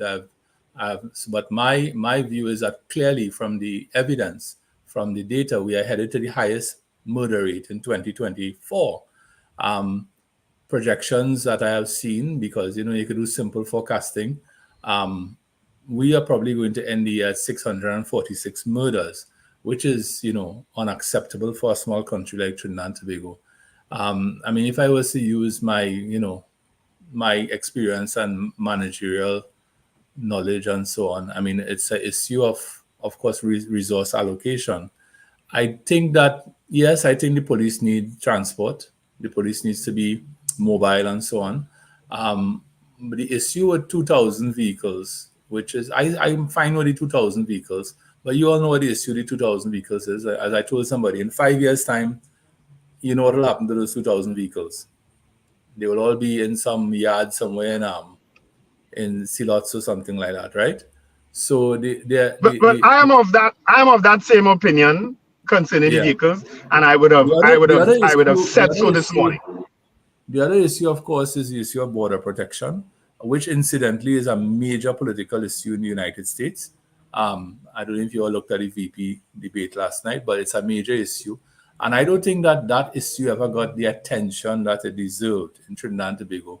We had a virtual invasion of this country, over the last 5 or 6 years. I mean, the evidence of that is all around. I'm not xenophobic or speaking against the Venezuelans or anything like that. And many of them are productive and hardworking. But it did speak to the issue of the porosity of the borders. And then there's the issue too of the porosity of the borders as it relates to the guns. Of course, we produce no guns here, but guns are, ubiquitous in this country among the criminal element. We saw but you're talking about border management, and you said you didn't see the issues related to security addressed, but the minister did say that there were going to be purchase of 4 patrol launches, 8 high-speed. Well, again, and the issue is, the maintenance of those vehicles, those vessels, and that's an issue, yes. But you say he didn't address it, and that's not accurate, Mr. Amnarit. He did address it. The maintenance of it is an issue, but he did mention that. So how can you reconcile those?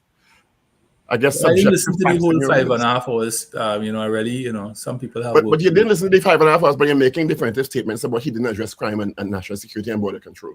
No, I said that I didn't see anything in the budget that preferred a solution. I didn't say he did not address it. You running away this morning, man. I am not running away this morning. But Mr. Amnarit, which is why I asked the question. Well, it's entirely up to you. But your point this morning you made, and I'm emphasizing it, that what Paul just said. You said that you did not see crime and the economy addressed in the budget. My question to you is, how would you have addressed it if you had an opportunity to? Well, I think with regard to the economy, I mean, we have had, I think I've lost track of the figures. There's so many figures now. Well, let me bring up my figures here, since you all like facts. Since you all want some data, right? We have the country's real GDP contracted by about 19% in the last 8 years. We've had oil production contracting by about 38, 39%. Gas production contracting by 35%. LNG production by 40%. So you could go on and on.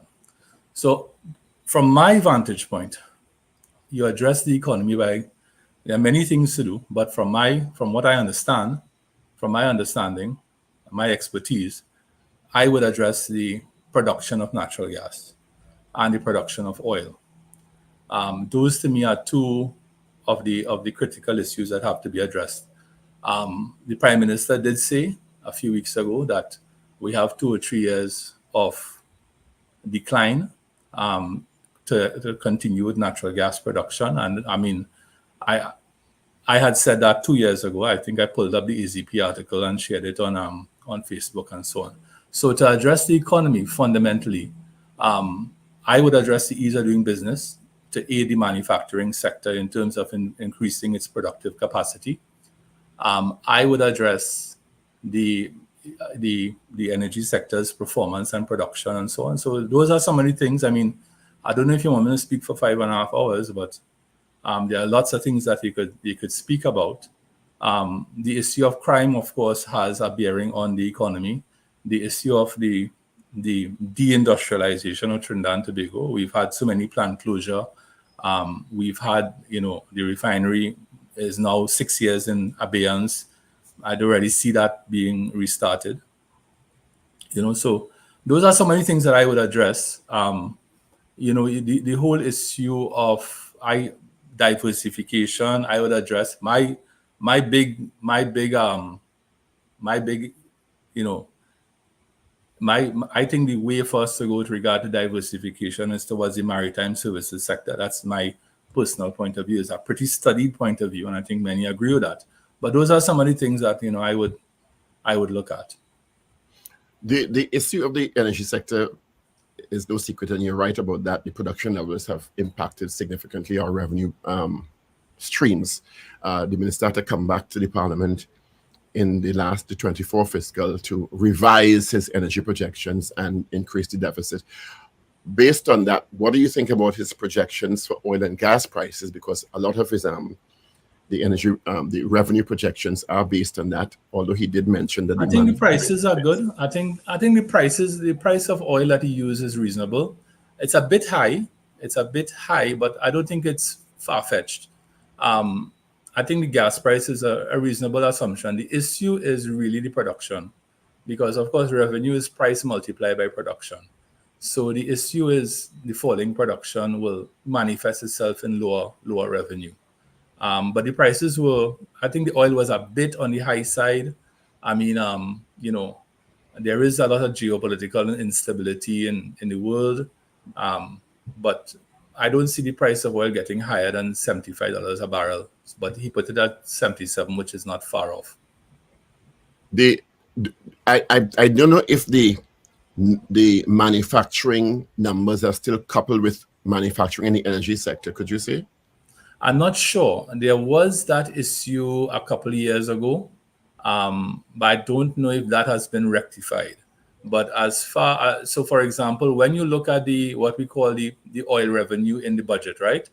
That does not contain the corporation tax from Point Lisas, from NGC, from Atlantic LNG. So what the energy sector contributes to revenue is actually a lot more than what is reported in the budget. Actually, central bank reporting captures that as energy revenue. And regarding, well, you mentioned the ease of doing business. The minister praised, in his words, Minister Gopi Schoon, for what he said she did with the manufacturing sector, the non-oil sector. Do you agree with that perspective? I think I want to be very fair this morning. Paula Gopi Schoon is somebody I know we sat in Parliament together. I think that she's been doing a very reasonable and good job with the manufacturing sector. I mean, I'm not all critical of the government. I think she has. I mean, I speak to people in the manufacturing sector, and they are very happy with the support they have gotten from her. I think that there is a lot more that could be done. There's always more that could be done with ease of doing business. For example, and this is not necessarily related to ease of doing business, but the property tax. I mean, we all should be able to pay the property tax online.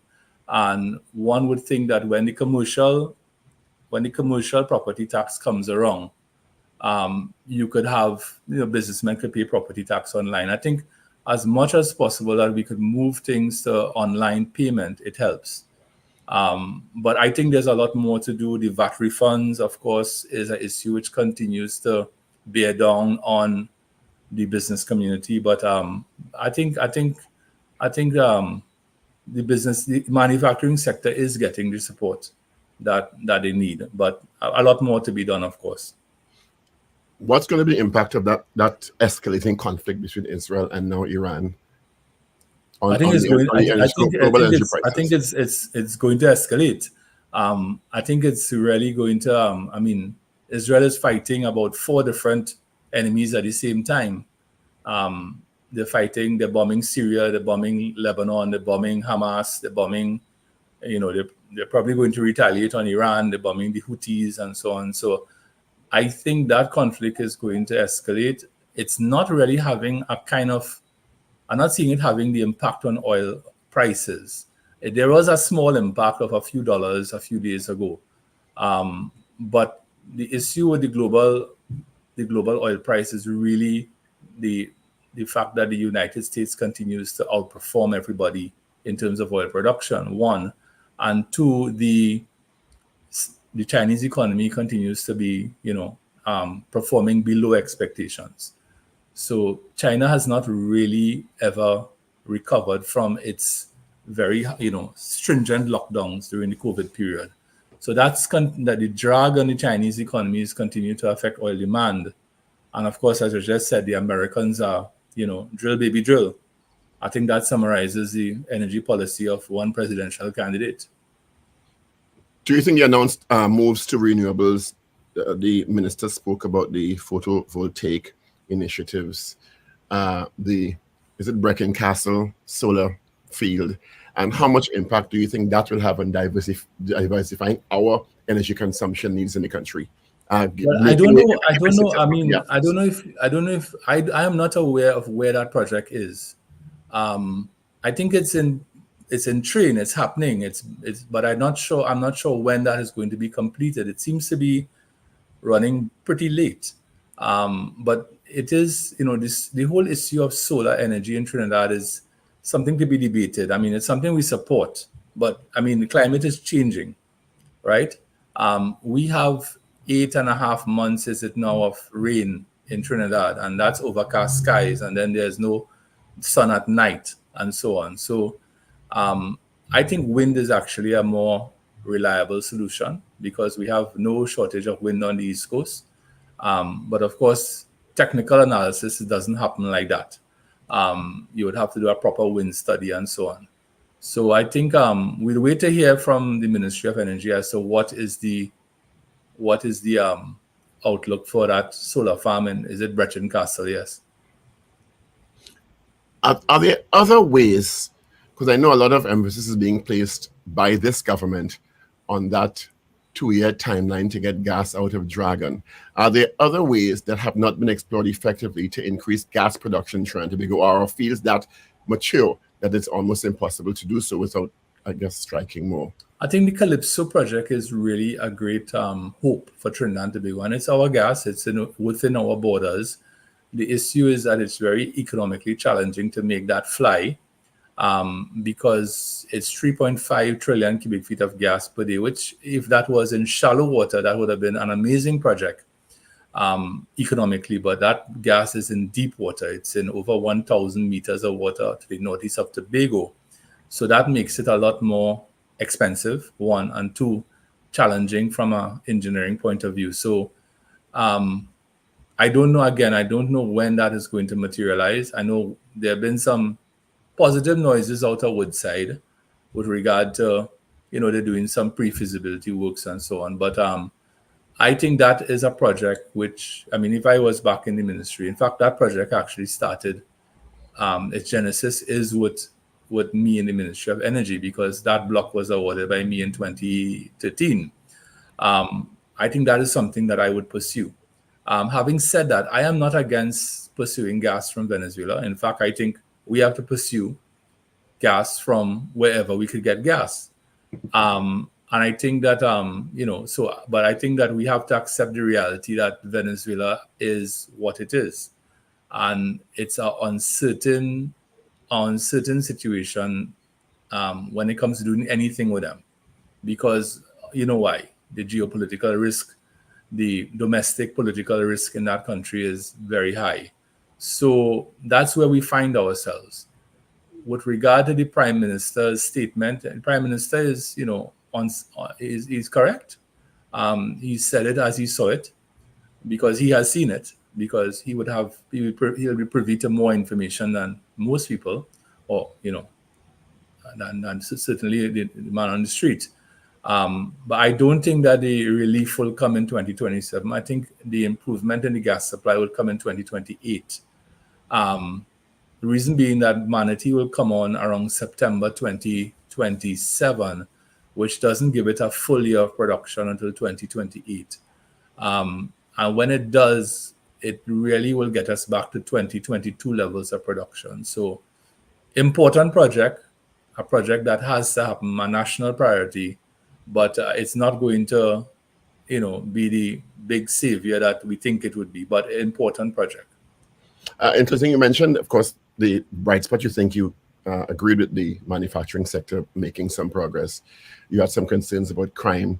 What are your do you have concerns? Because a lot of people have spoken about implementation deficits in this country, and how you think we can deal with those implementation deficits. Well, as you know, the public service is the main implementer, right? The implementer of public policy, of government policy, and so on. Public service reform has been, around. That term has been bandied around since the days of Gordon Draper. In my respectful view, I've been out of government 9 years now. I think the public service has actually declined in the last 9 years, Paul. I agree. And I don't know if, I might get some licks for saying that.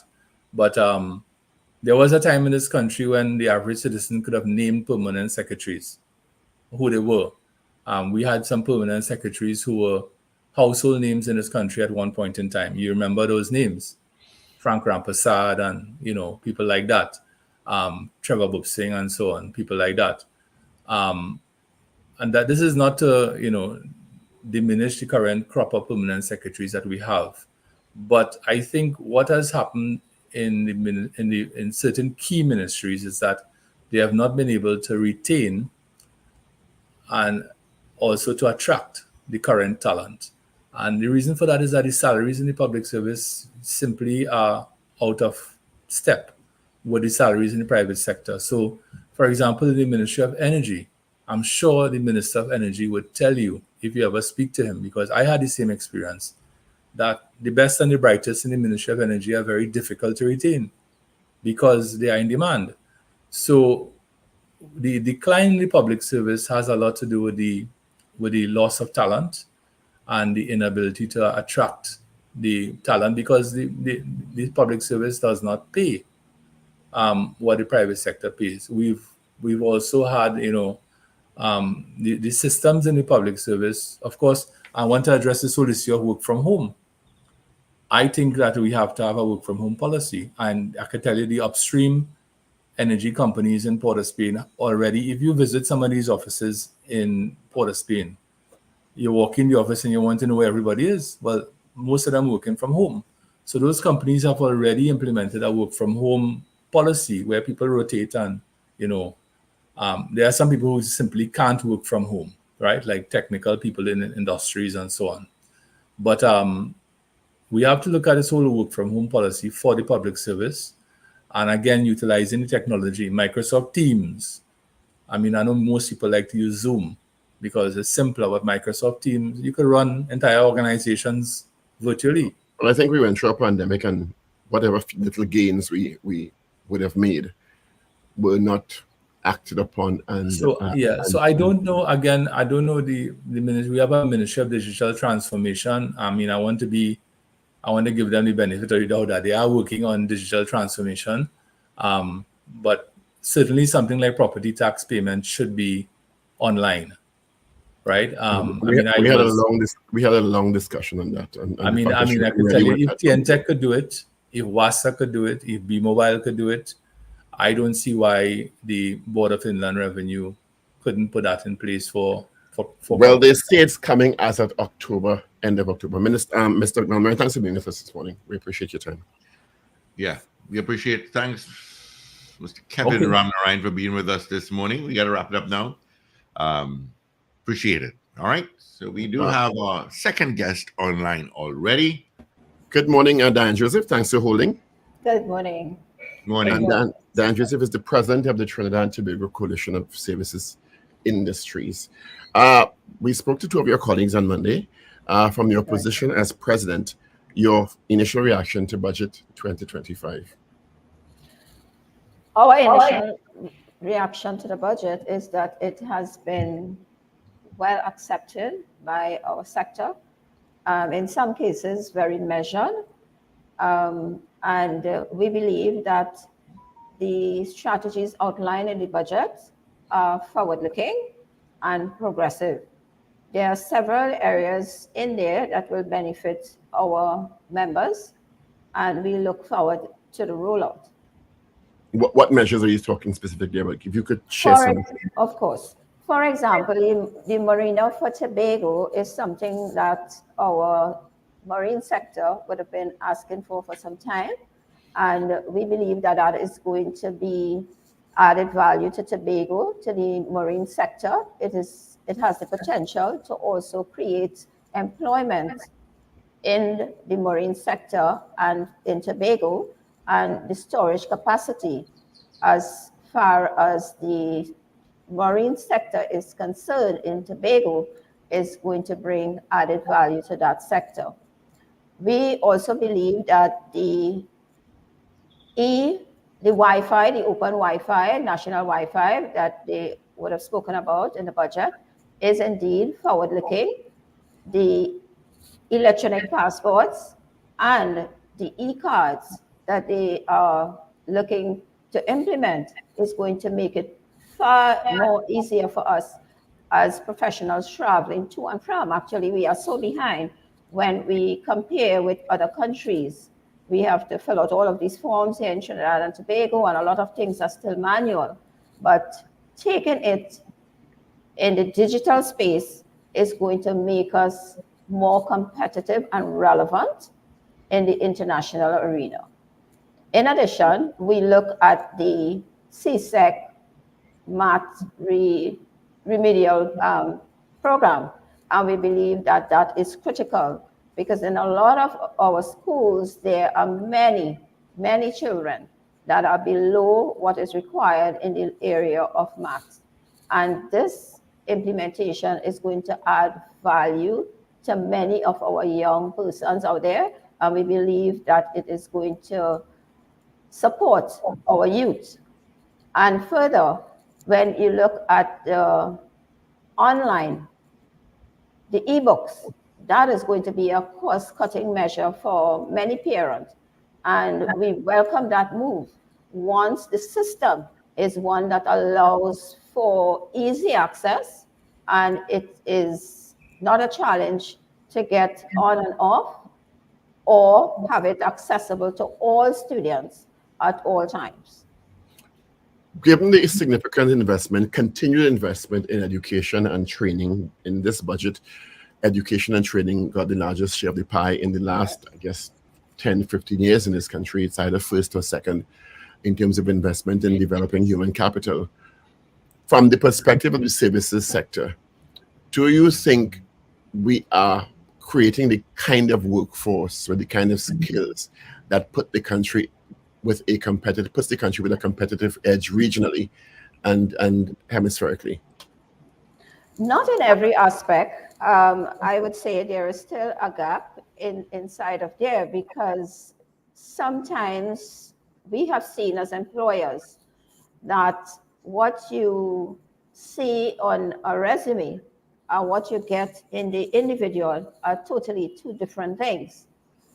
So we are hoping that as the students move from one stage to the other, that the ministry would recognize those who are academically inclined, those who can actually move forward as professionals in the academic field, and those who cannot, and those who are not, that they guide them along a path of trade and other professions that they may better serve as they continue to grow.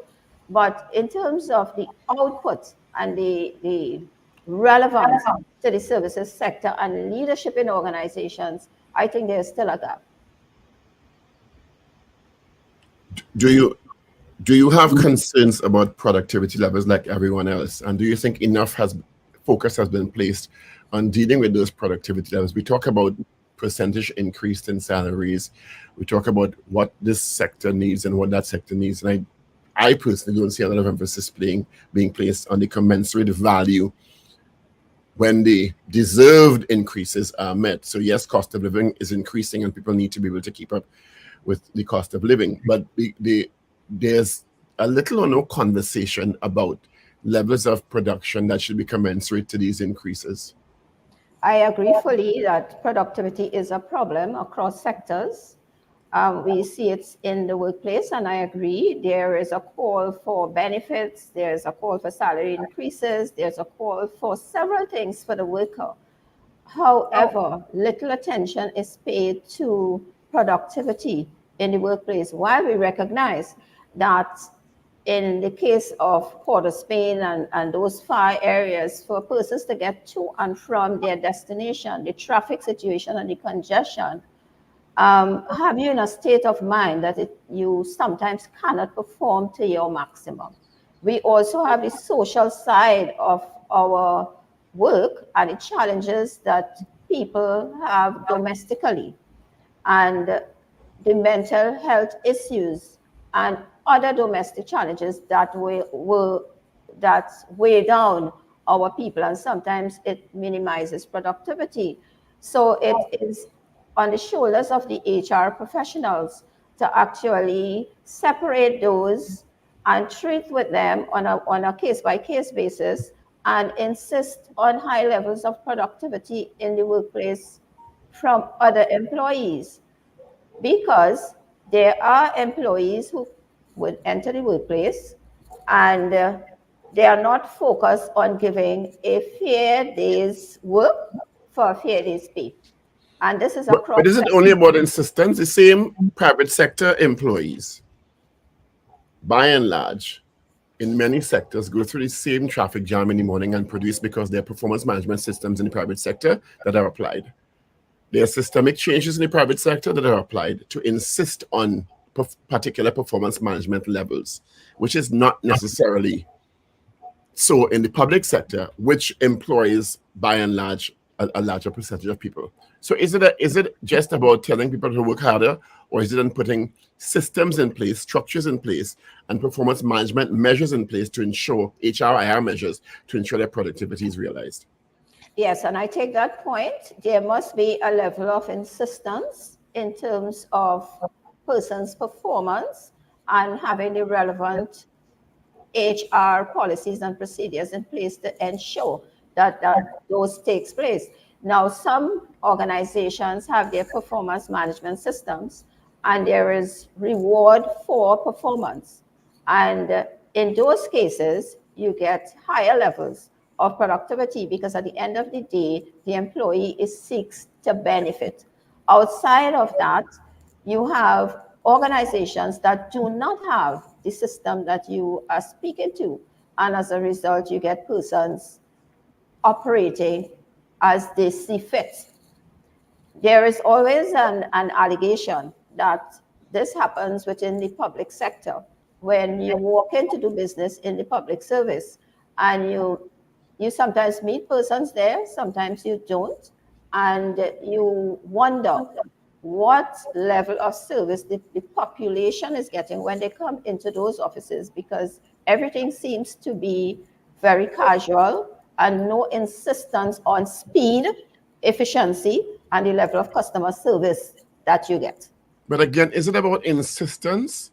Because you could tell somebody to work hard or produce more, or you can put systems in place to make sure they work hard. And if they're not, the process, as far as I know, is to offer them training, offer them motivational elements, but also hold them accountable if they're not performing. And there's a process for that too. So it's not about just, okay, work harder, please.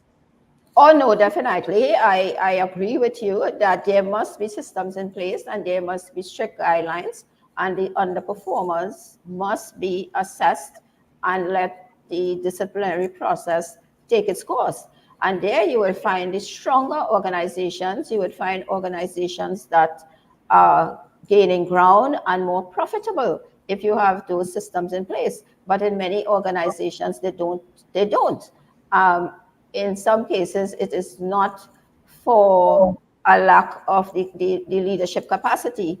And in others, there is a challenge with those in leadership positions and those who set minimum standards for their employees. If you have minimum standards set and you are measured and you are evaluated on those standards, you are going to get better. And of course, the standards will tell you whether you're performing or not, and whether you should remain a part of the organization or whether the exit strategy should actually take place. Yeah. I think you're painting a broad brush with regard to the public sector. because there are many public sector departments that are striving in terms of their strategic planning to be more and more efficient, not only in a physical in-person sense, but also from an online strategy and what people can I think you're access. absolutely right, but is that the pervasive perception or experience of the public? Well, I think there is an archaic perception of the public service that runs as if it's still current, when there is a lot of change taking place in the public sector. To defend my public sector friends, I'm going to ask a question. Is You, that the you general? know, Richard. Richard, I'm surprised you didn't intervene when Kevin Ramnine said that the public service has declined in the last 9 years since he left government. Because I thought that was a very, very serious statement, an indictment on the public service he was making there. I'm surprised you didn't intervene then, but I'm happy that you're intervening now, because I tend to agree with you. There are some parts of public service that have improved, and then some I ask that the have question, declined. is that the general experience of the public in interfacing with the public service?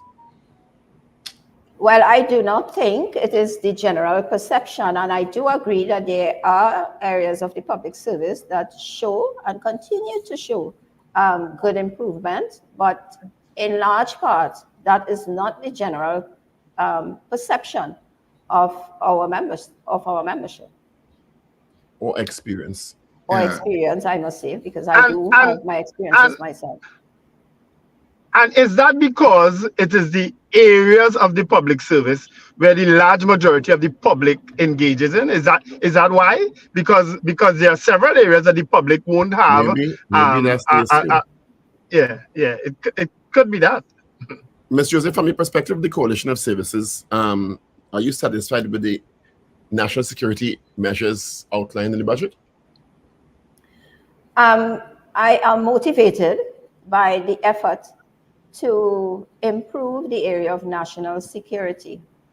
However, we believe that there must be strong implementation strategies to ensure what the government is proposing to protect our citizens really work.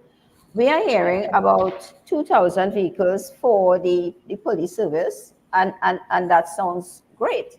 But we want to be sure that those vehicles would be used, and when our members and citizens go to the police station, you would not hear that there is no vehicle, so we cannot come. That would have been a cry out for some time. In addition, we also know that while governments and countries continue to put systems in place to counter the criminal element, they too are putting their systems and strategies in place, and they're seeking to counter what our regulators or our leaders do in the various countries, not Trinidad and Tobago alone.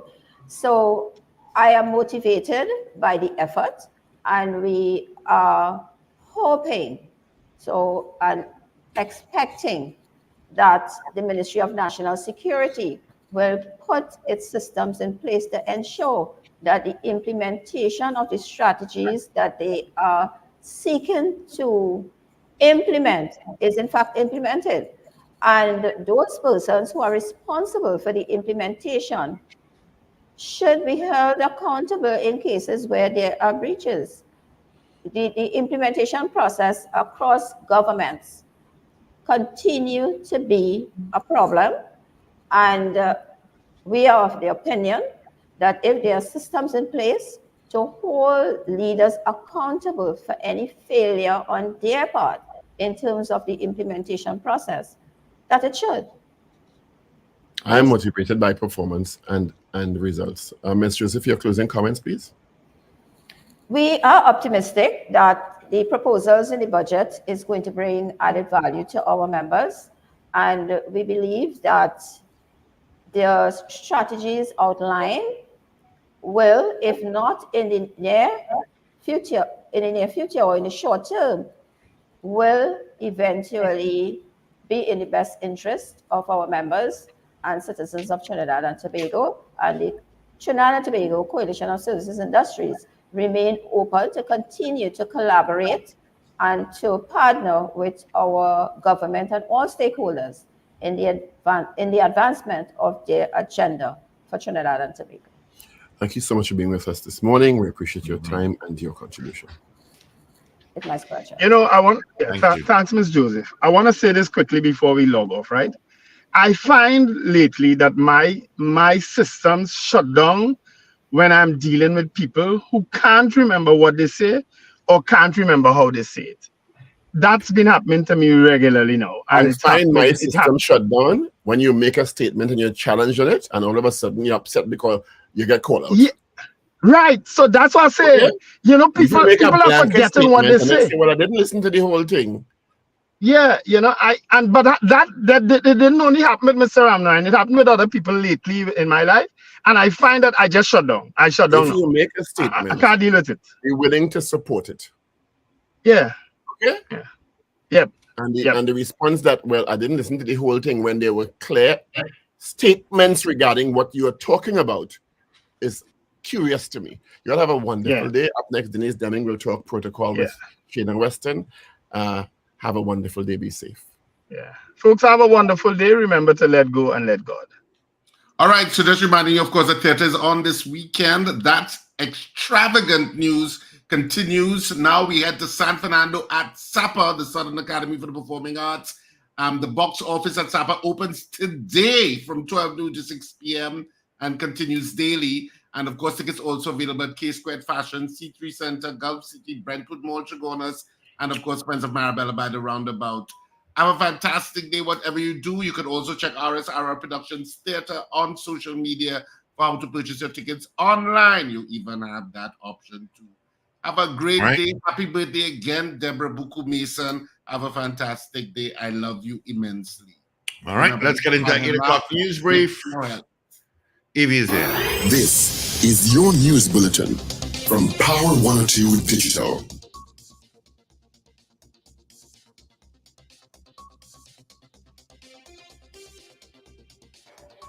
It is time for 8 o'clock news update. I'm Avril Sentil Bab. Good morning. The narrative of 3 consecutive years of financial growth by the Finance Minister, Colm Imbert, is quite confusing to say the least. This is according to former Energy Minister Kevin Ramnarayan.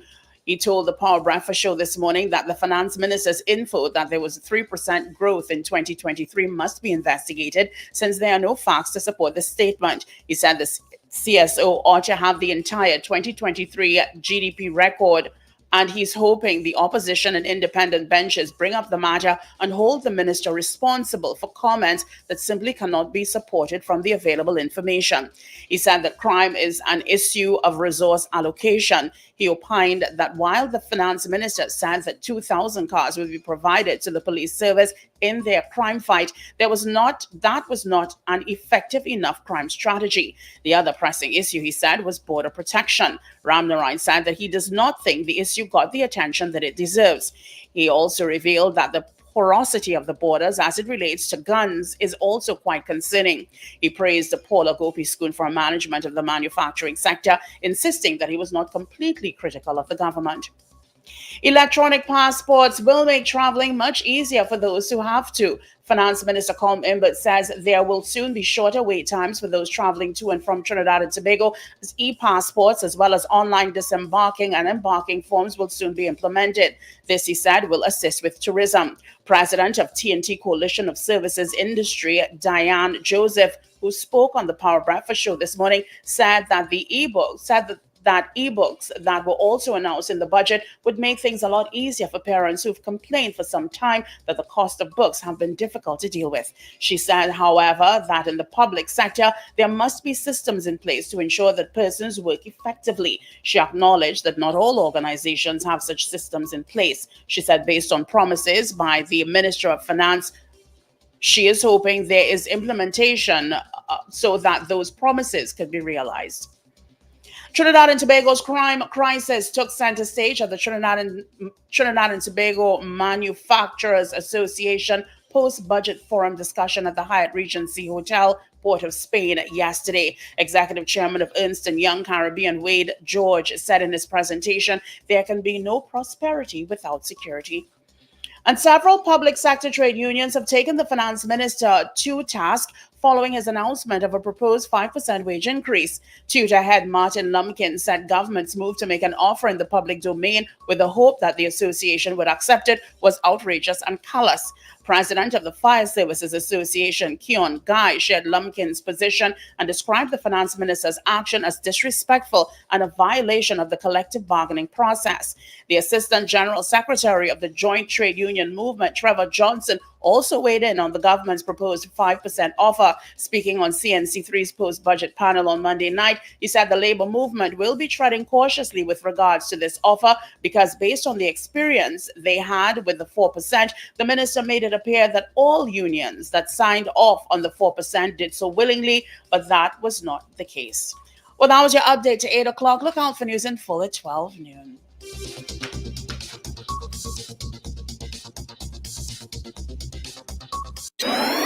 Up to date and credible. Power 102 Digital.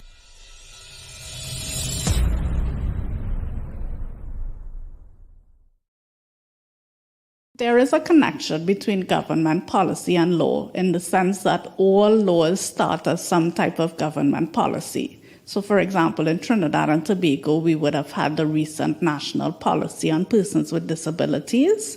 And that policy talks in very strong terms about the need to both enact laws to provide for the human rights of persons with disabilities. It also talks about the need to amend laws that we have on our statute books right now that discriminate against persons with disabilities. So once that policy is adopted and approved by the cabinet, then the process of making it a law can begin. The difficulty with the policy remaining as a policy is two things. One, it's not enforceable. So it does not really give you any rights legally because it's just a policy, it's not a law.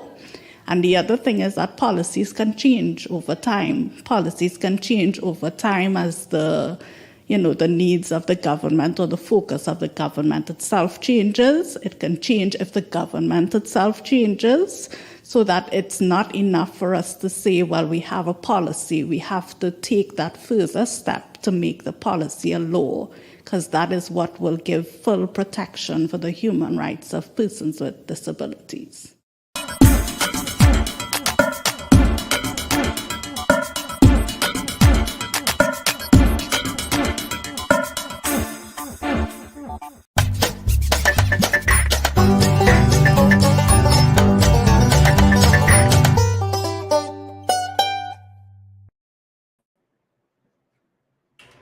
Alrighty, it is 8 minutes after the hour of 8 o'clock on this, the second day of October, and let's bring in our host, Ms. Denise Deming. Good morning to you, Denise. How you doing? I see you got it back. Yes, I'm back. Good morning to you, and we just have to hang on a bit because Shayna is not with us. So could you just give me a minute to reach out to her? So I'll take off. I'll just take off my camera for a while. No problem. While you do that, I'll just let the folks inform them of some traffic and some weather. The Met Office for today has indicated that it's going to be fair. Conditions can be interrupted by increased cloudiness with a few light showers. There is the low to medium, which is 30 to 60% chance of some of these showers could become heavy, accompanied by isolated thunderstorms from late morning, settling by late afternoon. This evening will be mostly fair despite the isolated shower. Maximum forecast temperature for today at Piarco 34, and it will be 33 at our beautiful sister Isle of Tobago. All right.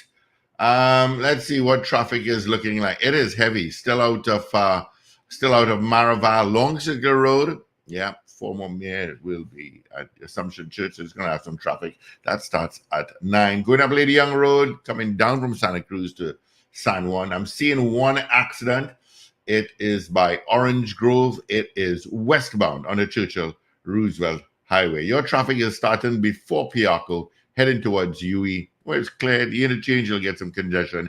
And from Barataria, that flyover is heavy. You've got some. All right. Looking at the Solo / Uriah Butler Highway, yeah, you're still pretty much heavy from Charlieville towards interchange and Coover. and going through McBean, got some traffic there. Rivulet Road is heavy. Coover towards Sugarguanas at Montrose Main Road. All right, and taking the southern main road past Chinchin Road, got some traffic. Monroe Road is also a bit heavy as well. Valencia stretch, yeah, you got traffic way before the police station in Grandy towards Valencia roundabout. All right, so again, I got one accident, tell you. It's on the Churchill Roosevelt Highway westbound by Orange Grove. All right, San Fernando, you've got the usual streets. Yeah, you've got some serious traffic there as well, especially by Gasparillo going through Harmony Hall. You've got it for sure. All right. Of course, coming up after Ms. Denise Deming with Power Conversation. Sir Charles, he'll be in. He's in the building already. Yeah, to take you through your mid-mornings. He has named it Reggae-matic Wednesdays. I think that it is. Reggae Wednesdays. So you'll hear all your reggae songs. We played some good ones last week, I'll tell you that much. I enjoyed myself listening to it for Reggae-matic Wednesdays. It is also 84 days to Christmas. Just thought I'd let you all know that. 84 days. And if you all watched the Vice President debate last evening, it is 33 days to the U.S. elections. All right? So, yeah. Keeping you informed and entertained at this time. All right, Denise is not back yet. There she is, just popped in. Here am I. All right. We just have a little issue with connecting Shayna, but she'll be there pretty soon.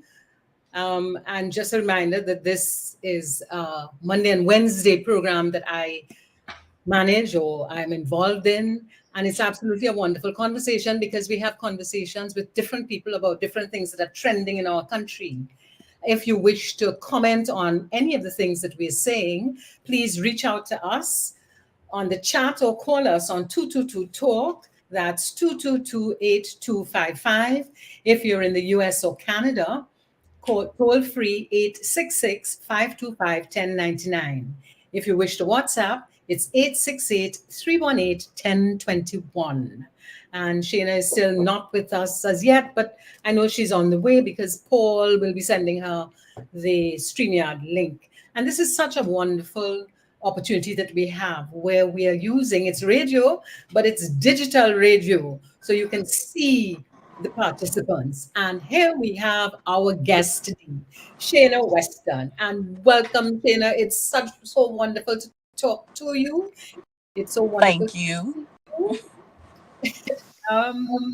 My apologies, some technical difficulties. Well, it totally accepted because technical difficulties happen in Trinidad all the time. Although I had a technician. And in cricket, don't forget that. Listen, don't even start me on that, because that's the whole hour conversation right there. Okay, but that's not what we're going to have a conversation about. Today, we're talking about etiquette and politeness and protocol and so on. Yeah. But just before we begin the conversation, Shayna, tell me, what do you do when you're not working? I dream of work. What do I do now? Well, for the last almost 3 years, once I'm not working, it's family time, specifically my daughter. So I still consider it new. So she'll be 3 in January. So she has taken up a lot of my free time. Okay, so you spend a lot of your free time, your non-working time, managing your daughter, connecting with her. And, that is extremely important for you to do that. Because she's going to be the star of your life for at least another 18 years. Correct. Very correct. That is what children do to you. How did you begin to be involved in protocol and etiquette? What inspired you? I think it was by coincidence, by a fluke. So I've been in private sector for quite some time. And in 2009, I started in public service at Ministry of Social Development at that time. And it was my first foray really into PR and communications and having to work directly with government ministers. So I had no knowledge of what protocol really was, but I understood etiquette, I understood good manners and behavior. So that helped me to segue into protocol, because you have to treat certain office holders, you treat adults with respect, you treat authority with respect. So that is just an offshoot of what protocol really is. So when I got to understand, because this word was being bandied around, protocol, and when I really got to understand it, it really was an extension of etiquette and good manners, and you're just showing an ambassador, a high commissioner, government minister, the president, a different level of etiquette and good manners and good behavior, which really is now the essence of protocol. But So for a lot of, yeah. go So ahead. I really started enjoying it because it became second nature to me. I grew up in a household and in a family where good behavior, good manners, treating people with respect, and most importantly, humility was instilled in us. So it wasn't something I had to teach myself or learn. That was second nature. So that's why I enjoy protocol, because it really is being of service to others. And it doesn't necessarily mean, well, it's only if the president comes to an event. All right, we have a little bit of a. For me, it is it may be or teach a certain level of respect as well. Okay. Let's talk a little bit about etiquette, because my observation is that basic etiquette standards are not applied in our country anymore. Simple things, Right. please and thanks. What are your comments on that? That has dwindled to the point where it's almost absent. Young men understanding, as you say, and let me say, well, kids across the board, male and female, as you say, the same simple thing of saying good morning, good afternoon, and understanding when to say good evening versus good night. All right, That's basic. you want to share with us, when do you say good evening and not good night? So good night is when you are leaving. So if you're at someone's home, let's say, and you are leaving the home to go to your own, you say good night. But when you get to someone's residence, their business, and an event, from 6 p.m., you say good evening. Yeah. And even if you got onto a maxi around 6 o'clock, it would be so lovely to hear people say good evening. Good evening. But for us, the dialect is good night. You say hey, good night, good night. You don't ever see somebody going by a house and saying evening, good evening, good evening. It's always good night, good night. So it rolls off the tongue quicker and easier. But you still have to know the difference and understand the difference and time and place. So you liming with your friends, you're having a girl's lime, a boy's lime, and say hey, good night, good night. It's acceptable. But then do you know when that stops and proper accepted term begins? Well, the issue I have is that we're not even acknowledging, and I keep talking about the people on the maxi, right? Because that is so important. That is a number of people from our country, and people come on to a maxi and they just walk in, find a seat and sit down, and they don't even, if they sit next to you, they don't even say hi or something. Yeah. Acknowledgement. And I wonder what we could do to improve that, where people just acknowledge each other. And I mean, I am at fault of that as well, because sometimes we carry the weight of our problems on our shoulders, where you're so focused on your own problem and just trying to survive the day that, honestly, you don't see those around you, you don't acknowledge, because everything is on, okay, let me just get through today. And we're human at the end of the day, but then there are people who are just in a sour mood for the entire day, and you can't get the basics out of them. And I remember looking at a Colgate ad a couple months ago, where their promotion now is about smiling. And they're saying that first smile can set the tone for your entire interaction. So you have your problems, I have my problems as well. But if I greet you and I smile, that sets the tone. And from there, good morning, how are you? Are you okay? And that can be it.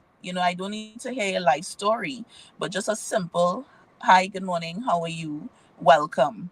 How may I help you? Those And simple things. yeah, I raised it in the maxi, but that is just one example of where it Mhm. is and where we don't even acknowledge each other. Yeah. But when you go in, oftentimes you go into a store and the people who are selling in the store wouldn't even say, the first thing they ask you is, how can I help you? Yeah. Which really means what you want to buy and tell me where you want to get it. As opposed to, hi, how are you? Good afternoon. And Mhm. then say, how can I help? Yeah. As opposed to going straight to how can I help? But I Yeah. think it begins in the home. And you said something earlier, Correct. which was very important. You said that etiquette, because of your context in which you grew up, etiquette was the norm. Yeah. So that morning, afternoon, please, thank you was the norm. Correct. How can we get that as a wider behavioral approach in our country? Well, and you're correct. It does start from home, because if you're in a home and your parents don't even say good morning, or you hear them answer the phone and it's not said, and it's always a quarrel and an argument, that's what you think is correct. That's what you think is your norm.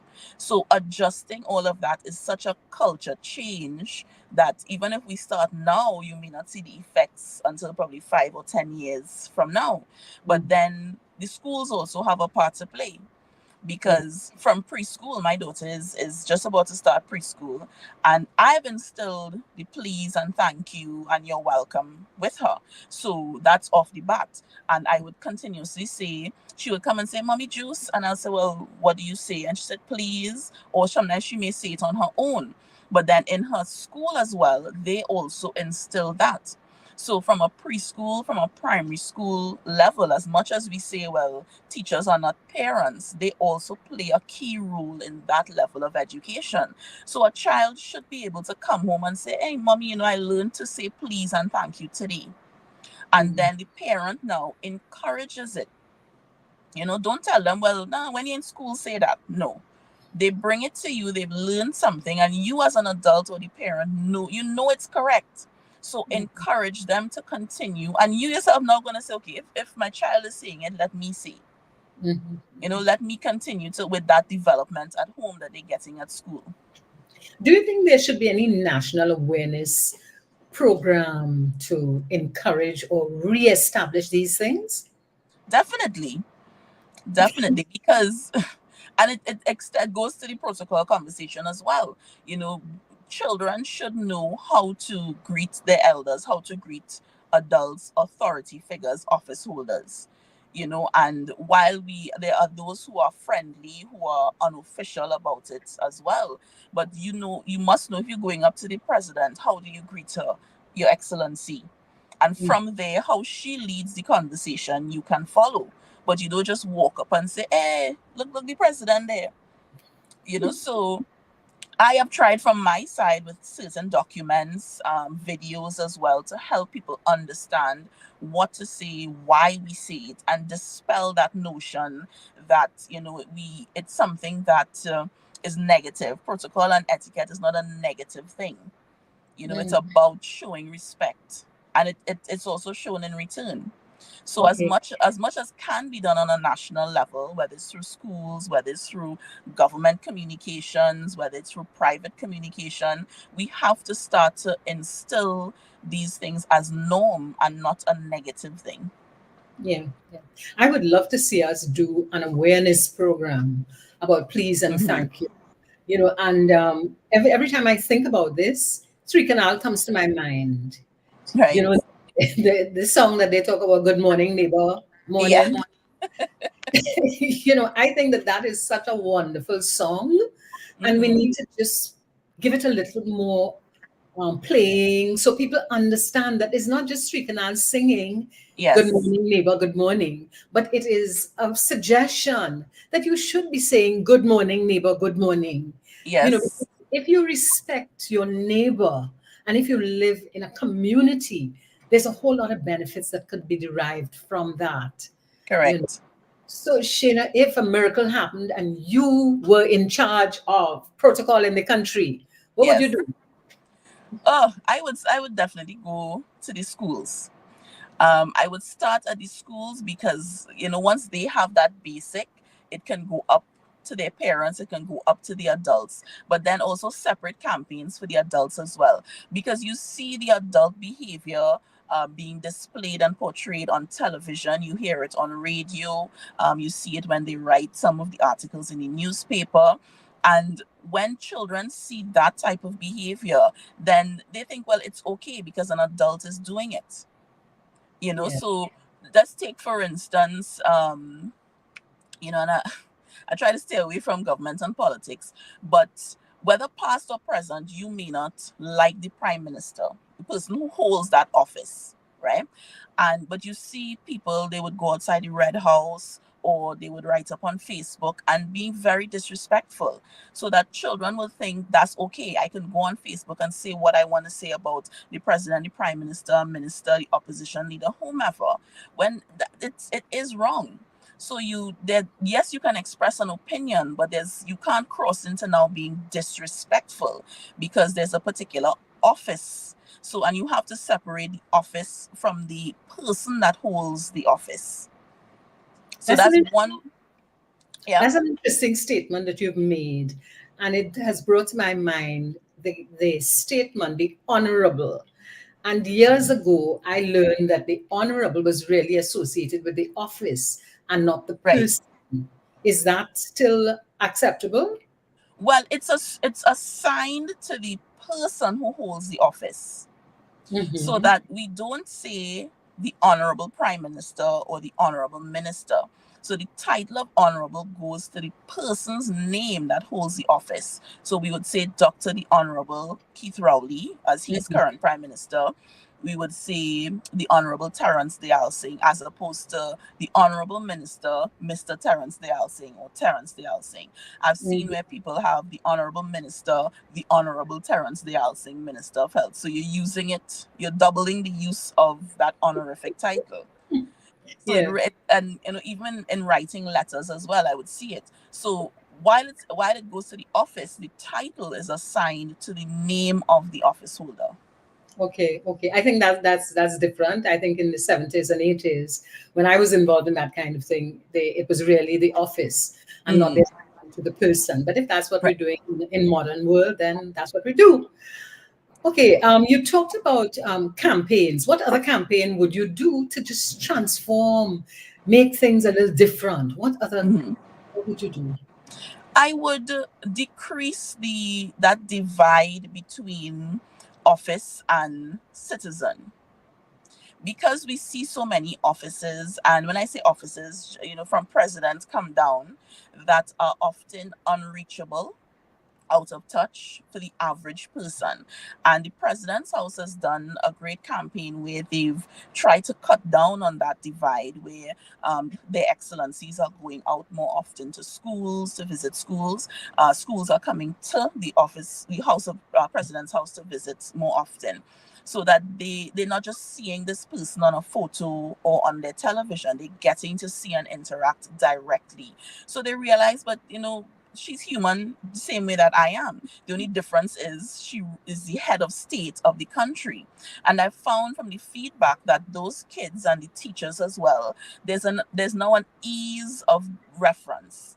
So before, somebody would come with a big stick and say, that's the president, you have to refer to her as Her Excellency Christine Carter Kangaloo or RTT. And you repeat it because you're forced to, or that's what you're told to do. Whereas if there's that interaction, you have a better understanding of the office and why that office comes with it, a level of respect, and with the office holder as well, whoever holds that office at a particular time. So definitely creating less of difficulty in accessing certain offices, of course with all security protocols in place, and just let people meet with, chat with, interact with, so that it's not that we put certain persons on a pedestal and leave them there and that's it. So that's definitely one of the things I would want to do. And that's such a lovely thought, that you would almost kind of more normalize people who are in these offices, so that citizens can feel a little more connected. Correct. Can we just transfer the conversation now to the work environment? How should people be talking to each other in the work environment? It depends on the relationship, because where I am very open, I'm very straightforward, but there's a clear difference between authority and being able to give an instruction or a suggestion.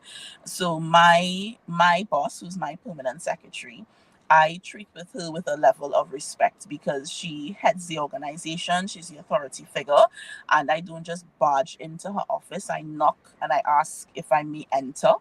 So that level of respect is given. While I may be a senior officer, there's still that difference in hierarchy, so to speak. So that within the corporate environment, you have to understand that rank and order as well. The same way we look at the military. You as a military officer, once your senior is approaching or is in the vicinity, you have to salute.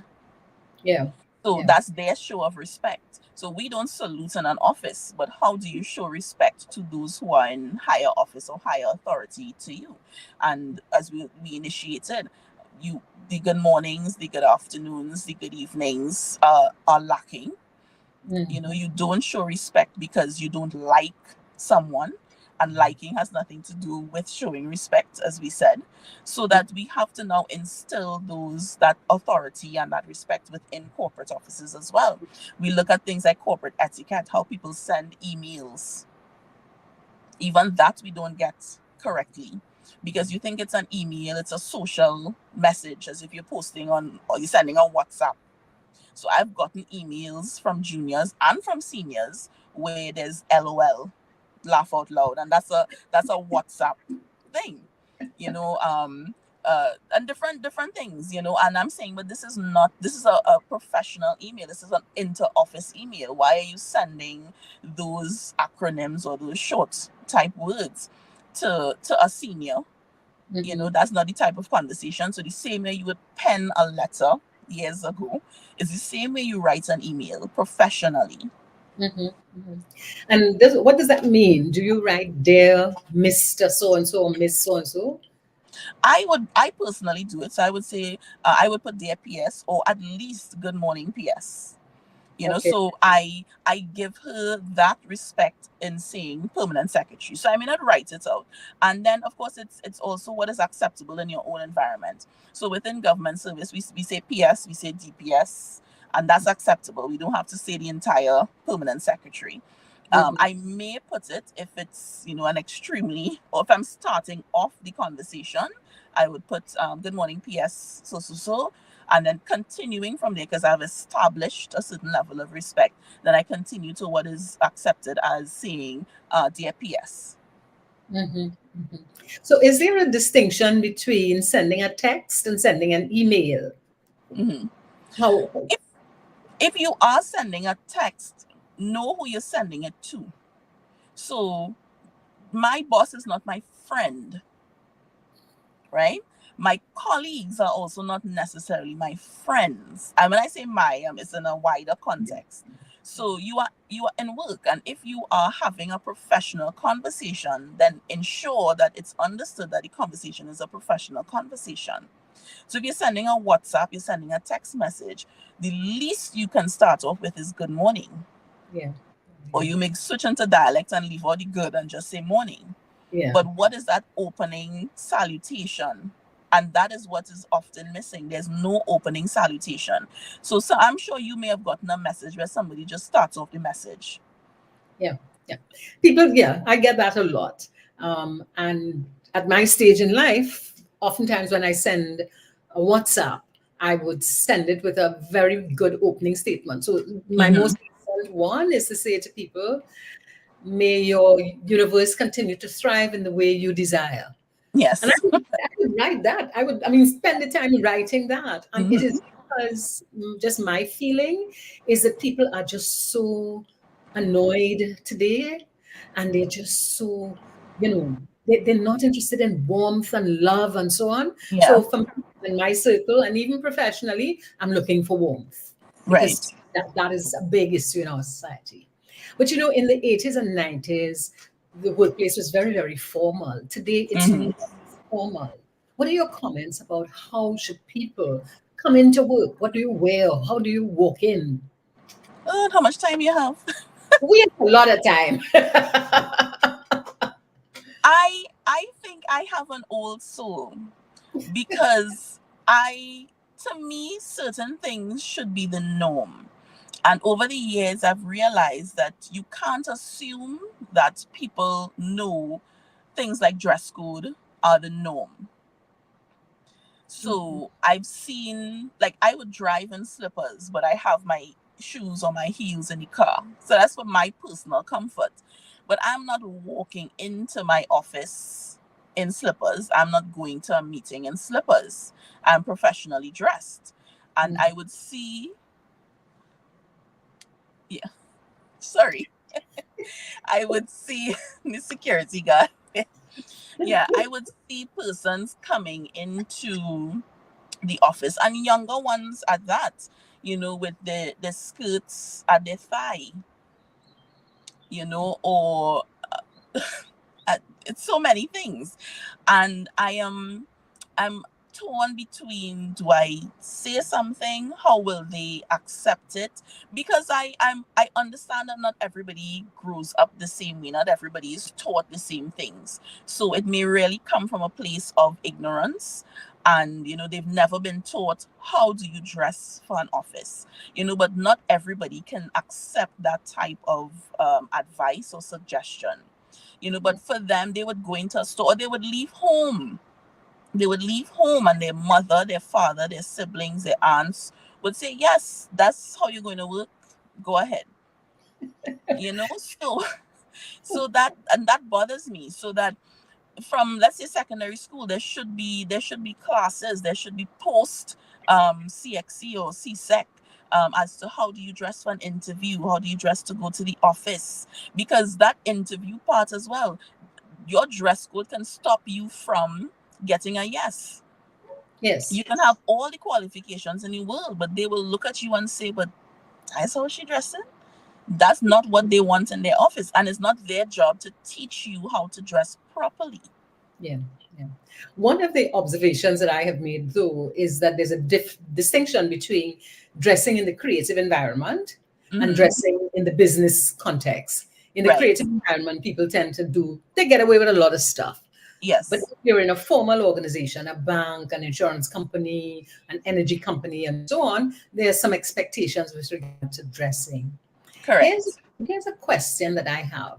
What is your view of these fancy sneakers that people are wearing on a normal basis? You're talking about Crocs? Crocs and, yeah. Denise, burn them. Everyone. That has become the accepted footwear across the board. And I cannot understand when, where, how, and why. That is if you're going to the grocery, that's fine. If you're going to the market, that's fine. That's not for in the office. If it's hidden under your desk and you need to change your shoes, no problem. But you switch out and you put on proper footwear for where you are. But that has become everyday wear. I think people will remember what you've said, eh? Burn them. Well, I hope if nothing else that they leave with today, I hope they leave with that. I mean, you may have your pair, but understand that this is not accepted footwear in every single scenario. Yeah. It is not. And there was a time when you couldn't even wear sandals. Correct. In an organization. You had to wear pumps. You had to wear proper shoes. Correct. That your whole foot. And that is also important from a safety point of view. Exactly. Because if you're in the organization, you don't want the person to fall or something to fall and burst their toe and so on. So yes.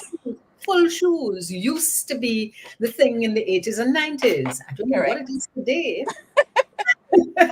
You tell persons, well, you have to wear closed-toe shoes, and there's almost a grunt. Yes. But that, to me, that is basic. You don't go to work, you don't go to an interview with your toes out. It's proper. There are words like modest or modestly. that when you use that as a dress code now, you know, the younger generation looks as it has sort of have to cover up myself. But you should want to cover certain parts of yourself. Yeah. It's proper. Yeah. And that is something that I don't know how we are going to transform, because more and more you are seeing people dressing with less and less clothes and going into the office. And that seems to be acceptable. But let's go on a little more. And there's one that I've been asking myself for a long time. What's the role of stockings in today's world? Right now, I don't think stockings has much of a role. And to be honest, I grew up with stockings as a church wear. You know, so I see very few people wearing it. But I don't think we've grasped the understanding of stockings and why we wear it.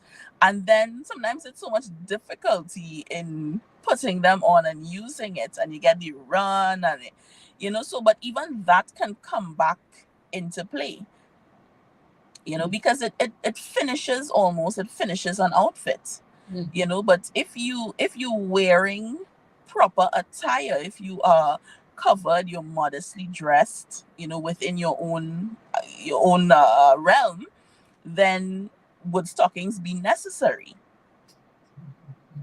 But I'm happy to hear you say that stocking sometimes just completes the dress, completes the outfit that you're wearing, because it just, I don't know, it's old fashioned, but it just makes it look so less shiny and so on. Yeah. Anyway. But I think we have to also move with the times, so that dress code can evolve, but not evolve to a point where there's no dress, you know. So that we can't expect persons in 2024 to look like 1960. No. But so we have to, those who are responsible to lead and to guide should guide persons as dress code evolves as to what is still acceptable and not acceptable. So we may say, okay, well, stockings may be out of date. So then what do we do in lieu of stockings? It doesn't now mean that we take off the stockings and bear it all. Yeah. What are you using to cover what the stockings would have covered previously? Yeah. Let's talk a little bit about phone etiquette, because to me, we have transformed from a phone call to a WhatsApp. Yes. But sometimes we do have a phone call. How do we start a phone call? What do you say? Good morning. Hello, good morning. Good afternoon. I've heard people say, good morning, Shana Weston speaking. How may I help you? You know, so, but just a basic, hello, hi, yes. And you would get that. But good morning, basic. If nothing else comes out, that one salutation. Yes, so that we still ought to be acknowledging people by saying good day, good morning, good afternoon, or whatever. Right. And going back to your good evening versus good night.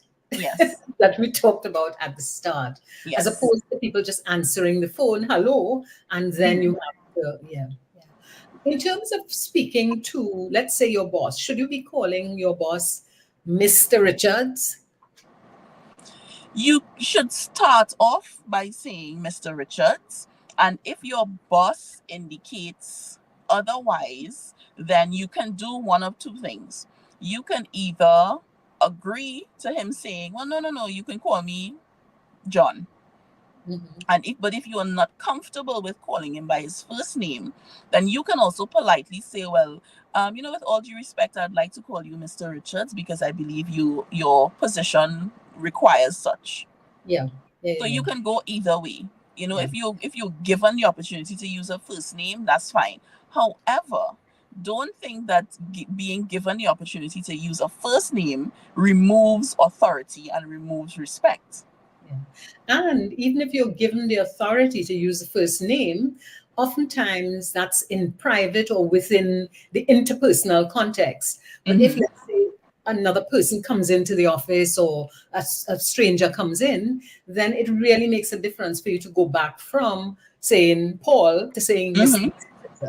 Time and place. Time and place is extremely important. Mm-hmm. What should we do about people who have a doctorate but not a medical doctor? Should we be calling them doctor all the time?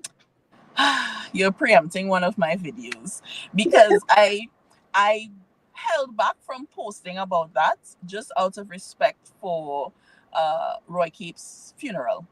Yeah. Because it came back up during that time a couple of weeks ago, and I saw a number of times Dr. Roy Cape, and I said, it's not the time and place right now to bring that up in discussion.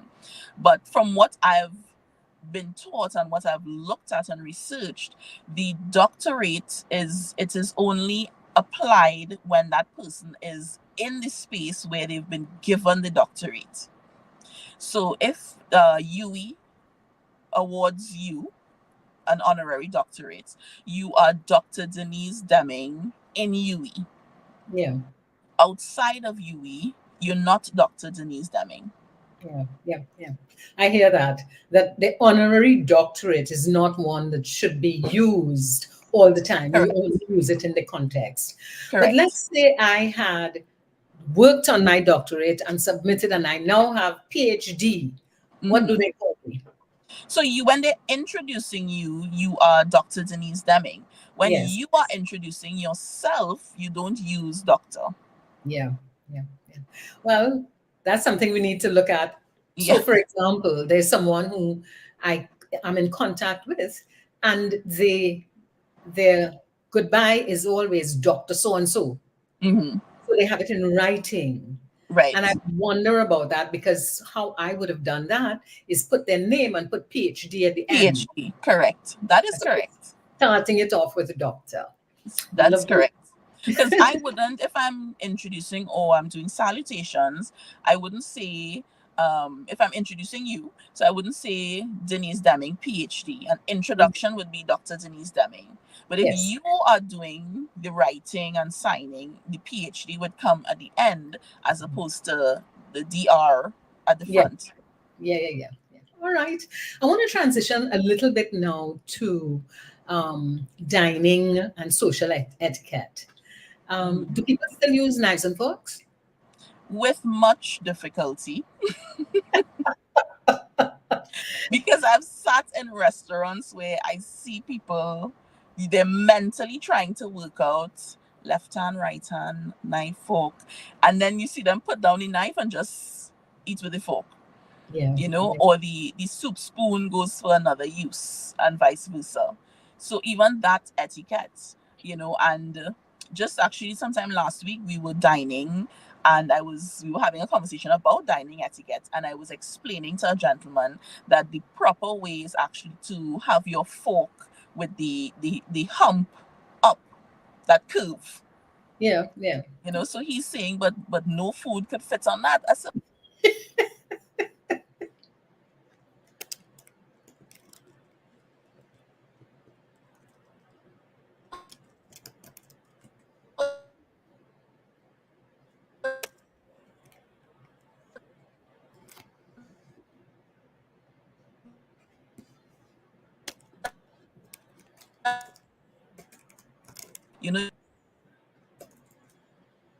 All right. I don't know what has happened there with Shayna.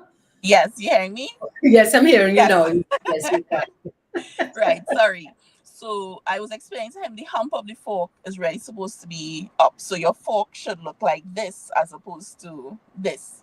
Yeah. And he's saying that, but very little food would go on it. I said, but that's part of the reason. So that if you're dining amongst people, you want to socialize as well.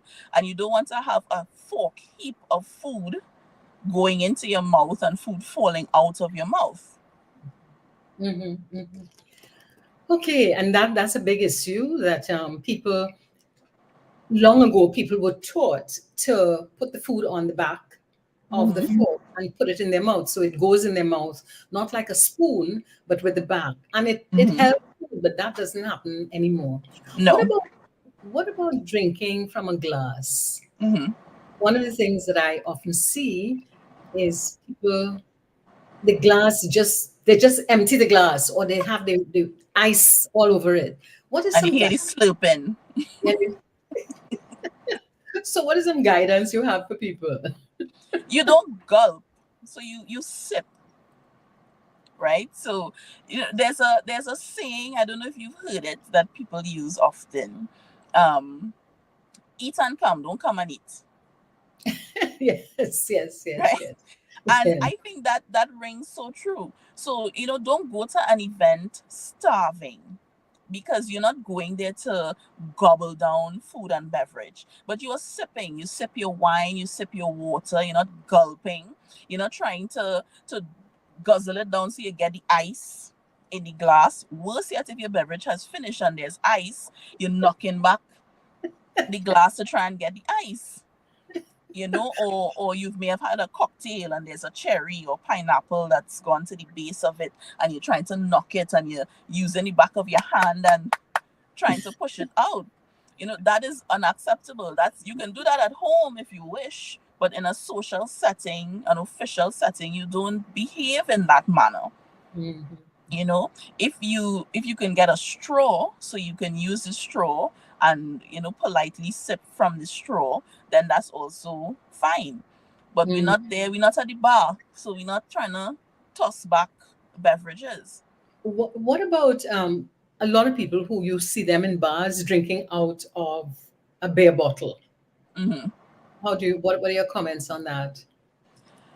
For me, men, I can accept it for men, but as a lady, if I go to a bar, even if I order a shandy, so anything in a glass bottle, I ask it to be poured into a glass.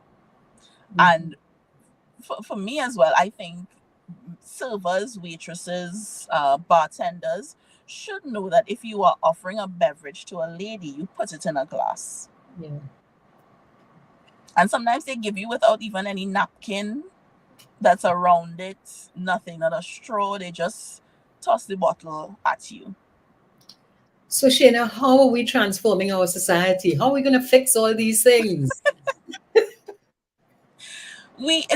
That culture change is something that I'm working on almost as a one-man show, one-woman show, because it starts at home, it continues at school, it's reinforced once you go out into the world of work. So we have to identify where's that breakdown, and there are multiple points of breakdown, and then who is willing to lead the charge, who is willing to teach those who are willing to be taught. And then we also have to change the feeling that these things are unnecessary, because we may say the cost of living is too high, so that's our priority, to survive. The priority is not to say good morning, it's just to survive. But then what type of life do you live? What type of interactions do you have on a daily basis? Because you know how to greet your friends when you go out to line. You know how to greet your friends when you go by the bar. But why is it so difficult to now greet persons in the office, to greet your boss, to greet an office holder? There should really be no difference. And when I say no difference, that while there's a line that's often blurred, you should be able to cross from one side to the next. So that you, let's say 8 to 4, all things being equal, you know that you are in a professional mode. So your friend may call you and they say, girl, going on. But once that's over, you're back to that professional setting. But for a lot of people, that switch stays on. So all they know is just dialect. Yeah. One of the things that used to happen many years ago is when you entered an organization, you would have a briefing about the expectations of an organization. So I'm of the view that one of the things we need to do is to go back to having a conversation with employees about what the expectations are, how we expect you to dress, how we expect you to greet people, what are the things that you should not be saying. So I think that kind of thing can make a difference. Definitely. That employee handbook, I haven't seen one in ages. But also, what we allow is what will continue. So that once you see persons stepping outside of what is professionally acceptable, they have to be stopped and redirected almost immediately. Because if you allow it to continue, it's going to be accepted.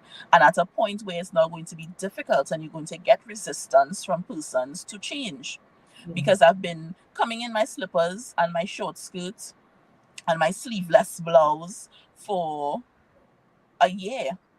Why are you now bringing this to my attention and you expect me to change? So once you see it the first and second or third time, cut it immediately. Yeah. But there are people who say to you, we live in a very hot environment, so a sleeveless top is normal. What are your comments on that? There are different fabrics that you can use. So I don't expect you to be in a knitted sweater. But there are cottons, there are even light linens that you can use. And what if your clothes are also loose, then that's fine. Then you will have ventilation coming through. But if your clothes are tight fitting, no, as they say, no breeze can pass. So the excuse of a hot climate is just that. I don't come to work in sleeveless, and my hair, look at my hair. Sometimes heat traps in my hair, so it's very hot. But I'm not in sleeveless, and with the excuse that it's 34 degrees outside. So you have to make certain sacrifices, but then do your own research. What can I wear that in this climate that is acceptable? Yeah. So, Shana, as we come to the end of this 1 hour conversation, and I thank you ever so much, what would you like listeners and viewers to take away from this conversation? I would like them to take away the understanding of respect for yourself, respect for your environment, respect for authority and for office. Because if you don't initially respect yourself, how you carry about yourself, how you speak, how you dress, how you eat, then it can't be expected that you understand and portray respect for anyone else. And how you portray yourself is how people are going to see you. So they will say, well, she has no behavior, but that's what you're showing. Yeah. There's an old saying that you only get one chance to make a first impression, which I think is a critical statement, because that is what makes all of us, when I see you the first time, when I meet you the first time, that is the impression I get, and that is what remains in my mind. So to transform that is extremely difficult. But what would you say to young people who, in terms of social media, they don't have to take their time, they just go straight to it, Yeah. And that's probably another half an hour topic. Because why are you putting all of your business, your personal business, on social media? You've ended a relationship, it's on social media. You've started a relationship, it's on social media. There's some of these Facebook groups that I see messages coming up, and the level of detail that you are sharing about your personal life, I'm bewildered by why you think it's okay to put that out there. And this is not just Facebook Trinidad and Tobago, this is the entire world. And if you can delete as much as you want, it stays right there. So younger persons have to understand that there's a safety concern, because we see all these posts with young girls, with young men missing every single day. So there's a safety concern. There's also professionalism, because within the last, I would say 10 years, once you apply for a job, almost the second or third place they are going to look for you is online. So what is your social presence that your future employer is going to see? So you have to think of these things. So it's not just an instantaneous and instant gratification that you're posting on social media. That is going to stay with you for a lifetime. It is. And so think long term. And what a lot of young people are not doing is thinking long term. I'm in Form 1 now, so I'm thinking for Form 1, for Form 2. I'm only 13, I'm only 16, so let me live my life. Or what is your life going to be in 5 years, in 10 years, when you have to, what's your source of income? You have bills to pay, you want to buy a house, you want to buy a car. Yeah. And the point you made that to me is absolutely important, that whatever you put on social media remains there permanently. So you may think that you've deleted it. And I've had a situation in which a young woman who I was training, she got a job, and then she went on social media and took off all the things that she did not like. Mm-hmm. You know, but they were still there because other people, she had shared it with other people had taken Correct. it. You know, so social media lives almost permanently. So Correct. we have to be careful. Thank you. And you can be found. I want to say that the authorities can find you. So Yes. even if you send threats, let's say, we are in a digital age, we're in a cyber age, you can be easily found by thieves, by those who wish you ill. So just think before you act, before you say, before you do. Just think of, how is this going to affect me? Wonderful. Thank you very much, Shana. And is there any Thank last you. comment you want to make? A last comment. Humility. We have to learn humility.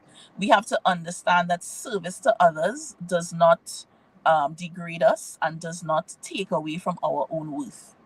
So Lovely. that's what I would leave people with. Be of service to others, not thinking that it's beneath you. Because if service is beneath you, then leadership is above you. Yeah, lovely. And what has popped into my head, Shana, as we say goodbye, is a comment from the Sir Optimist Pledge. And it says, service to humanity is the best life. Definitely. Service to humanity is the best work of life. Thank you ever so much. And Thank you for the invitation. Thank you. We bring this session to an end, Power Conversation, on a Monday and Wednesday, hosted by Denise Deming, that's me, from 8 o'clock. All the best and goodbye.